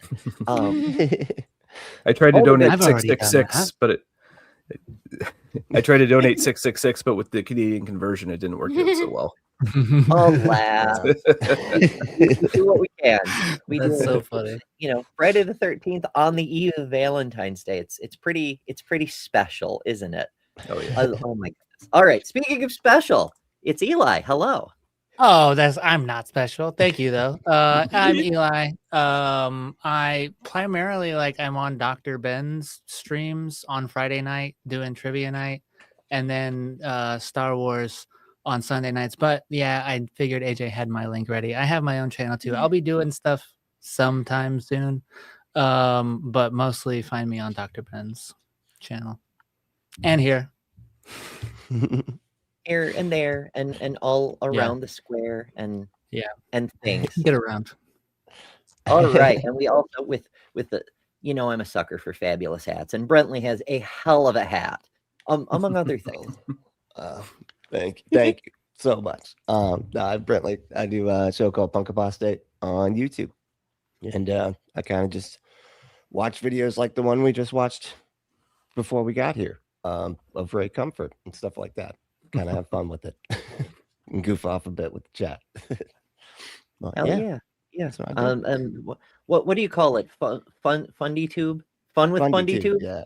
Yeah. Yeah, the Fundy tube. Yeah, it's getting crazy. Have you ever told a lie? Because they lie for a living. That's right. I like when Matt asked him, "Did you ever tell the truth?" That was pretty good. And the answer is no. He didn't say that because he's got a lie. See? But, that's great. I like when Eli Bosnick licked his eyeball. Oh yeah, that was unexpected. Expectedly unexpected. No, And if you didn't expect. and if you like to lick things, Go to adamandeve.com. That's right. That's great. Oh, I wish we could still do that one. It was. I mean, we could still do it. It's funny as hell. But That's true. Well, I need to get a new. I saw somebody, and now of course it's like completely eluding me. But there is like another company that sells basically the exact same stuff, and I saw another bless content creator do it. I was like, oh, I gotta figure out who this company is. I know. I tried to pass through them too as soon as I became aware of them, but they only do like channels with like 100,000 subscribers or more. Something, whatever. They always have some limit like that. Yep. I know. Hey, everybody, subscribe to our channels so we can get to 100,000 subscribers, so we can get the sex toy sponsorship. We need. That's cool. We want to help y'all with that. Okay, it's Yeah. for you, really. I mean, Yeah, we give a discount. You're the one that's gonna benefit. here we go. exactly. If you want sex toys, go subscribe. Subscribe There you to it. There you go. It's funny because in my head, I always hear that saying, and if you want, I hear plenty. Oh yeah, that's awesome. So Yeah. here's a bit of a Okay. cool story. Oh, Okay. all of them, every single one of them. Like so- a shop, Tracks. right? I feel like. What do they call that thing? It's like Tupperware parties, but it's with adult toys. It's a fuck. I Isn't can't it remember. like Okay, the name of yeah. it. Tupperware party. There's- What do you do with Tupperware parties? I'm unfamiliar of these. You Oh, exchange. my You sell goodness. Tupperware? I think you try and fit inside Oh. the Tupperware or something. I know that's what that's Love exactly it. what I was picturing for some reason. Like everybody gets in the Tupperware. Like what kind of That would Tupperware be is that? fun. So it's an MLM thing. It's less They're a coffin popular set. today because everyone sells like Rubbermaid and Walmart has a version and whatnot. But Tupperware was like the original rubber home. Like save your leftovers. Look how much you'll save on like saran wrap and freeing up things, and they're stackable and they pop and they keep things fresh a whole week longer. It's a sales thing. And then you Oh. like make snacks and tell buddy stories and sell your Tupperware. Mary It's just Kay. an MLM. Oh, yeah. Okay. Yeah. Got it. Yeah, yeah, Oh, yeah. pyramid scheme. Got it. No, yeah. That's, Now you're there. It's one of the earliest ones, in fact, when they were still calling them pyramid schemes. Yeah. In the old days of pyramid schemes. Yeah. Yeah. That's awesome. Kind of reminds me of like Adventures. someone just doing like a pop-up Bible study or something. Like they just show up at people's houses and like, hey, look at this book I got to talk about here. Right. Yeah, very Right. simple. But it's always the same book. Yeah. There has to be a church that's tried that. That's tried pitching the Bible like an MLM, and you try to like save people, but get them in your downstream so that like every tithe, they get 10%, Yeah. but $8 goes to their upstream, and they get to keep. Yeah. There's a guy that lives around the Amazing. corner from me, and he had someone come to the house, and they knocked on the door, and they said, "Have you heard of the Watchtower?" And he goes, "The what?" He goes, "Come inside, come inside." And he goes, "So what you're telling me here is that in our town here they're putting up like a lighthouse without our permission?" And they go, "No, we're here to talk about Jesus." He goes, "Oh, well, then get out." Okay, fuck off.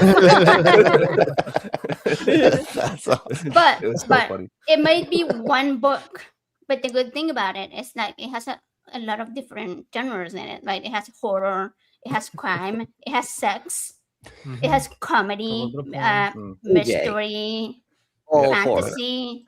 A little bit of smut with the donkey ejaculations. That, Oh yeah, that's right. Yeah. Well, it was written for people who grew up on pre-commits. That's horror. Wiping out the world population, that's horror. Like they're all just subgenres of horror. It you is know? kind of a lot of horror. Yeah. I mean, the fucking Jesus story is about a dude getting murdered. It's a snuff film in literature form. All horror. Directed by Quentin Tarantino. Right. Yeah. It's like the ultimate Robert Rodriguez and Quentin Tarantino film. Honestly, I would watch that movie if those two teamed up on a New Testament movie that's like 6 hours long. I'll watch it. I don't care. Oh yeah, 100%. Super gooey. It's gonna be gooey. You can always expect that from those guys. Kill Jay instead of Kill Bill. Yeah, exactly. I can't take you guys anywhere. Don't let me This is stay why we home. can't have nice things, folks. That and Yeah. capitalism. Right. True. Yeah. Do it. You all need to move to Canada. You need to come up here with me. Oh, you're lucky. I haven't looked at Canada yet. You know, I've been getting ads the past several days. I've been getting ads that are like the Canadian flag with the pride flag together, and there's like a person holding their hands out like I'm trying to rescue you, and the text always reads like, "Come to Canada for safety." And parentheses and stay permanently. Like, Well, actually, You don't have to go back. I had I had an ad ready to go that I was going to put out because I know there was like some problems where they were saying they were going to repeal some type of bill or something where it was protecting gay marriage. So what I was going to do is I was going to put out an ad that says, if you can get to Ontario, I will do your wedding pro bono for anyone who's in the LGBTQ community. So, and that offer stands. So if anyone can get to Ontario, Canada, I can perform legal marriages. So just come here and I will do your marriage for you. Nice. Hell yeah. Hell yeah. We're going to do Underground Railroad shenanigans, folks. Yeah, 100%. I am the emotional support Canadian, one of them anyway. So it's true. And our community is blessed, dare I say. We know all 6 good Canadians. We do. Yep. We got all of them. So we're pinned on the map. If you look at the map of Canadians. Canada. Sorry, AJ. Oh, What was no, that? bad Canadian like. They apologize You too ripped much. these through. It's overboard with the apologies. Can't. There was an ad that the province of Quebec put out, and it was like during when the first time there was like the tariff threats, and it was these Americans that show up at a hotel, and she goes, "Oh, where are you from?" And they say, "America." And then all of a sudden she reaches under the desk like she's going to push an emergency button, but it pushes a button that opens up the flap, and she runs around and gives them a big hug and says like, "You're welcome here." It's like the best ad ever. It's actually like a really emotional ad. Like I had a tear watching it. Let go. We're American. You must need a hug. There's a Mountie doing like a parody of Ice for like I don't know, it's like a Norwegian cruise ship or something. It pulls into a port and the tourists get off and he's standing there like an ICE agent, and he's like, "Are you a Canadian citizen?" And when they go, "No, we're from the US," he like gives them a hug and like hands them a maple leaf shaped lollipop or something, and then he like that's awesome. introduces them to it's like super fucking friendly, and he's like, "Yeah, it doesn't have to be the way you guys do it." You know? Actually There's says other fun ways. police on his Fun the police. It's just a Oh my goodness. you know. Well, it's cool. Like I work in a building with police officers, and during Pride Month, they actually have like a rainbow flag that says police on it, which is really cool.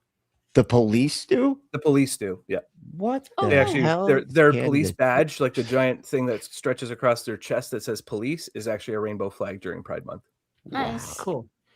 I Our mean, cops would be cut down. I'm not sure how I feel about that. in Florida. I'm sure they're nice No, to Canadian police up cops, there. Ember. They're Canadian cops, yeah. I know. They'll show you where the nearest Tim Hortons is. Because we have one more surprise. Behold. Oh, Hi. Hey, everybody. Hello. Hi. How are you? How you I just wanted to pop on. And pop off. All you motherfuckers. Okay. Like, I was perfectly content, like, thinking like, okay, like, I'm just going to have like, I'll ask a few of my friends and, maybe they'll help. And you put me on this fucking emotional roller coaster. Thank you. I don't know if I appreciate it. Just yet. I need to process. We'll just cry together later. I mean, I understand. You surprised me with that fundraiser last fall. Like, I realized nobody was keeping it a secret, but no one told me, right? Yep. So it was intentional. It was just like I see the thing going on, and I'm getting all fucking weepy and shit. So there's two factors to it. The first is, of course, the financial support, because we can't possibly raise enough to solve all the problems, but it can take a tremendous amount of pressure off, and that's super important. The second is the emotional impact, because everybody, their lives vary and whatnot, but seeing a whole bunch of people aggressively care about you, it fucking touches you. Yeah. Like you're all been my friends for a while, and Brentley, you and I met, I think, in 2021, and Steve and I have known each other since 2020, I think. Around the same time. Did you join? I joined RFR in 2020 during the pandemic. Yeah. Oh, okay, that's right. All right, you did, yeah. So I'll come back. Time is weird, guys, when you get older. We actually, Helen, we actually have one more surprise. There's actually a wheel behind me, which is going to spin here, and we're putting all the money that you've made on red. So let's hope for the best here. I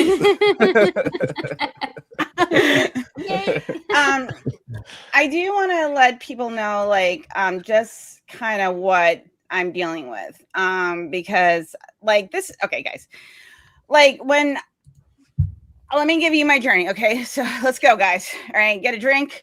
Get yourself some sage. Can I have beer on this stream? Okay. No. What? Only liquor. What? Come on. Yes. We don't drink weak shit. Okay, so last summer, actually, not too long after I got back from going to the back cruise, I started to have intermediate bleeding. And the doctor I originally had, he's like, well, you're going through, perimenopause. If for some reason it gets worse, come back in. So I'm having intermediate periods, and I'm also starting to get, during my menstrual cycle, a little bit more pain. And so I go and they do an ultrasound. They find out that I have a fibroid, and I'm like, cool. So I want to say this is between October and November. Okay. So go in and they're like, hey, you have a fibroid. Great. Okay. So, and then they do this thing when, now my fibroid had grown so much between August and, I think it was November 5th that I went in to get the biopsy, because after you have a fibroid, they do a biopsy to make sure that you don't have cancer. Cool. All right. And the thing is, though, is that when you have, your uterus is a muscle and it squeezes. And when you have, basically when a woman has her period, she's having contractions, and when she has, and that's what causes the cramping. And the thing is, though, is that my body doesn't know that the period is over, and the muscle would not close. So I would just have intermediate bleeding and intermediate menstrual cycles because the fibroid was too big. Then I found out, moving on. So then I find out that I'm going to need surgery. Like, by the way, hold on.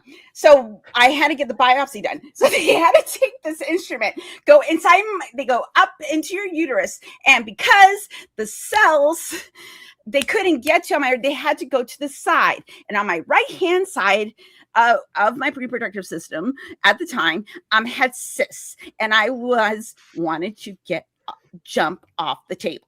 It is insane. Any woman that's been through this, you know what I'm talking about. It fucking sucks. Sucks. If you're a sign female at birth, you get to where I am, some shit's gonna go down. So my daughter's, you're gonna need surgery. So, and then that then comes into part 2 of the saga. So it's November. I need surgery.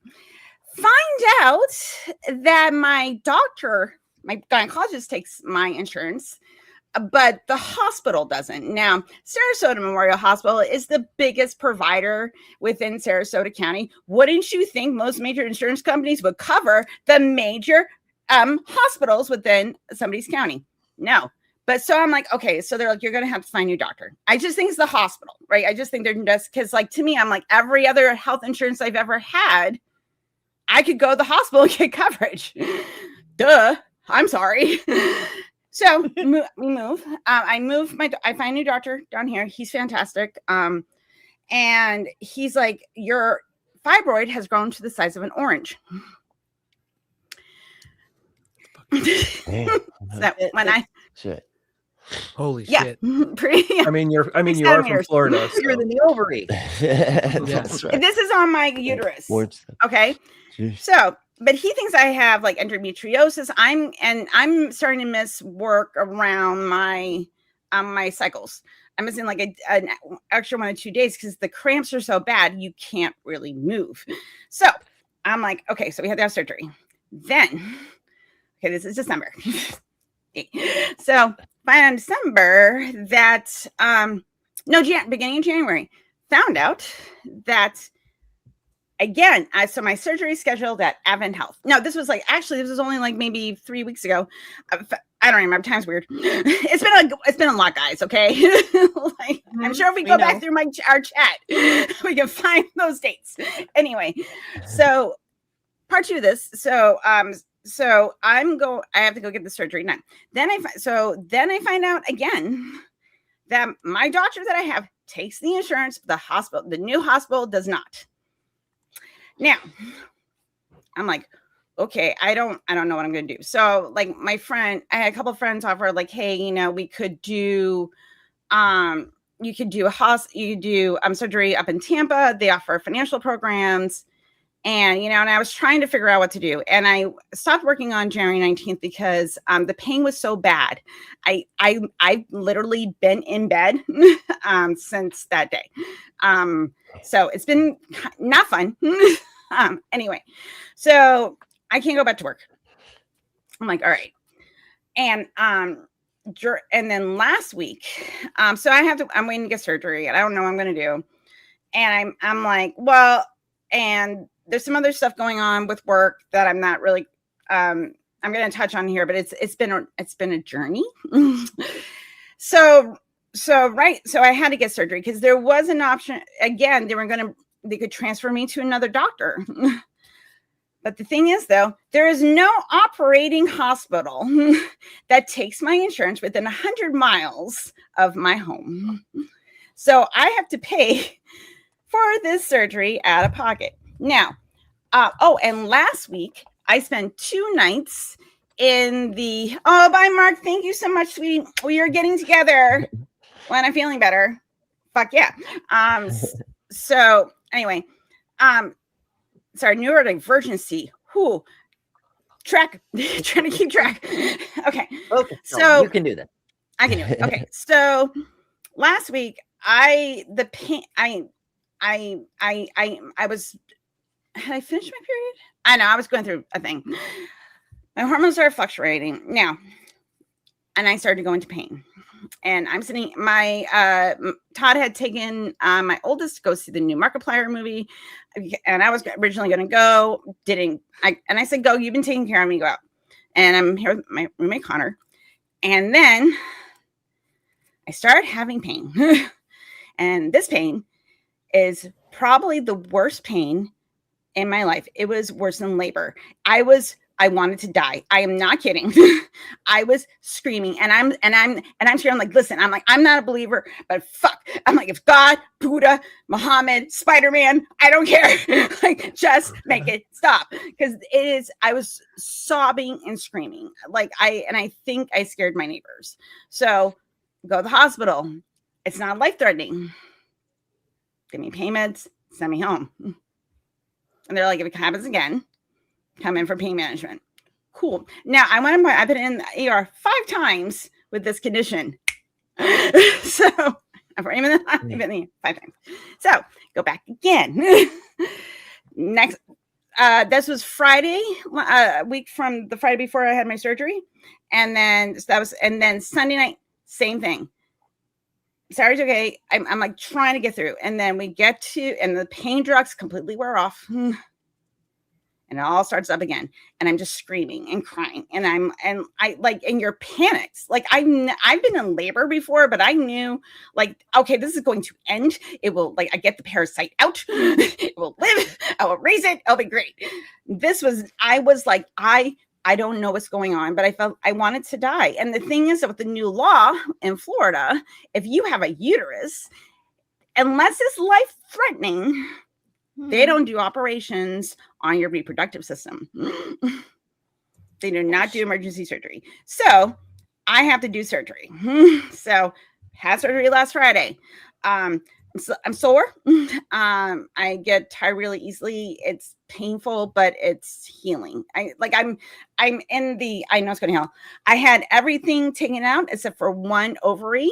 So this way I can go through natural menopause. But when my doctor went in there, he said, you had 2 fibroids on your uterus that were pretty sizable, and took pictures. So when I get pictures, I'll send them.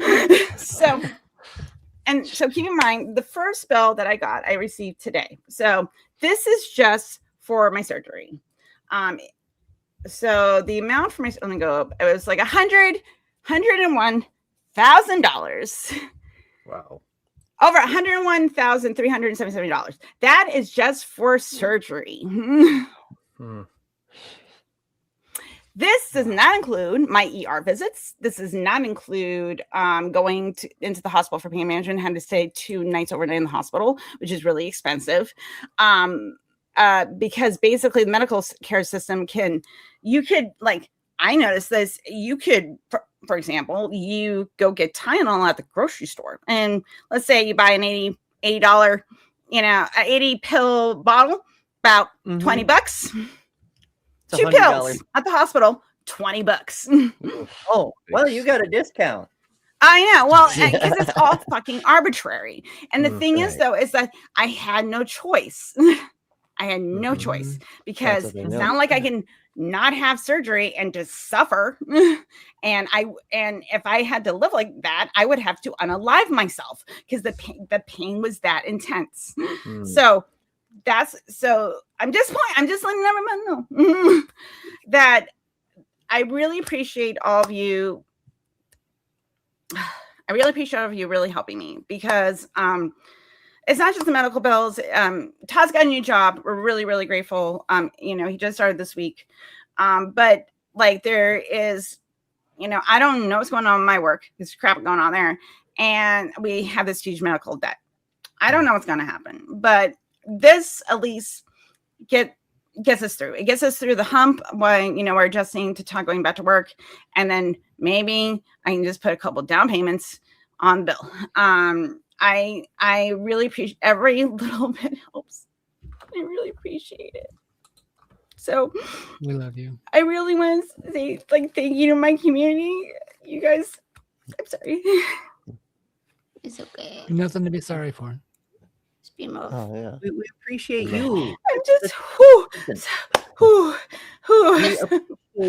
least we can do. That's why we're here. That's why we're doing stuff. And on that note, we do have to wrap up, but our final score for today. Now, remember, the fundraiser stays open. Keep sharing the thing. Donate when you can, as often as you can, etc. So keep going candy.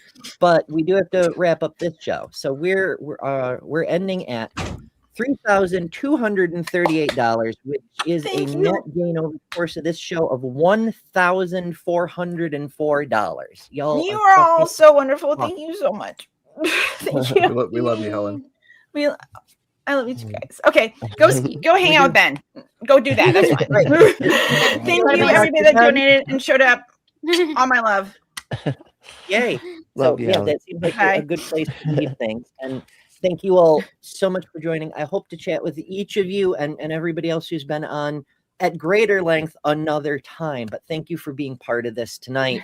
It means a great deal to me that we help each other. And I appreciate that also. We have the best community. You are the best community. I love you guys. Thank you. All right. Well, we'll see you all over at Ben's. Toodles. Pay forward. Oh, I'm hitting the wrong damn button. I've been producing all night, folks. It's fine. All right.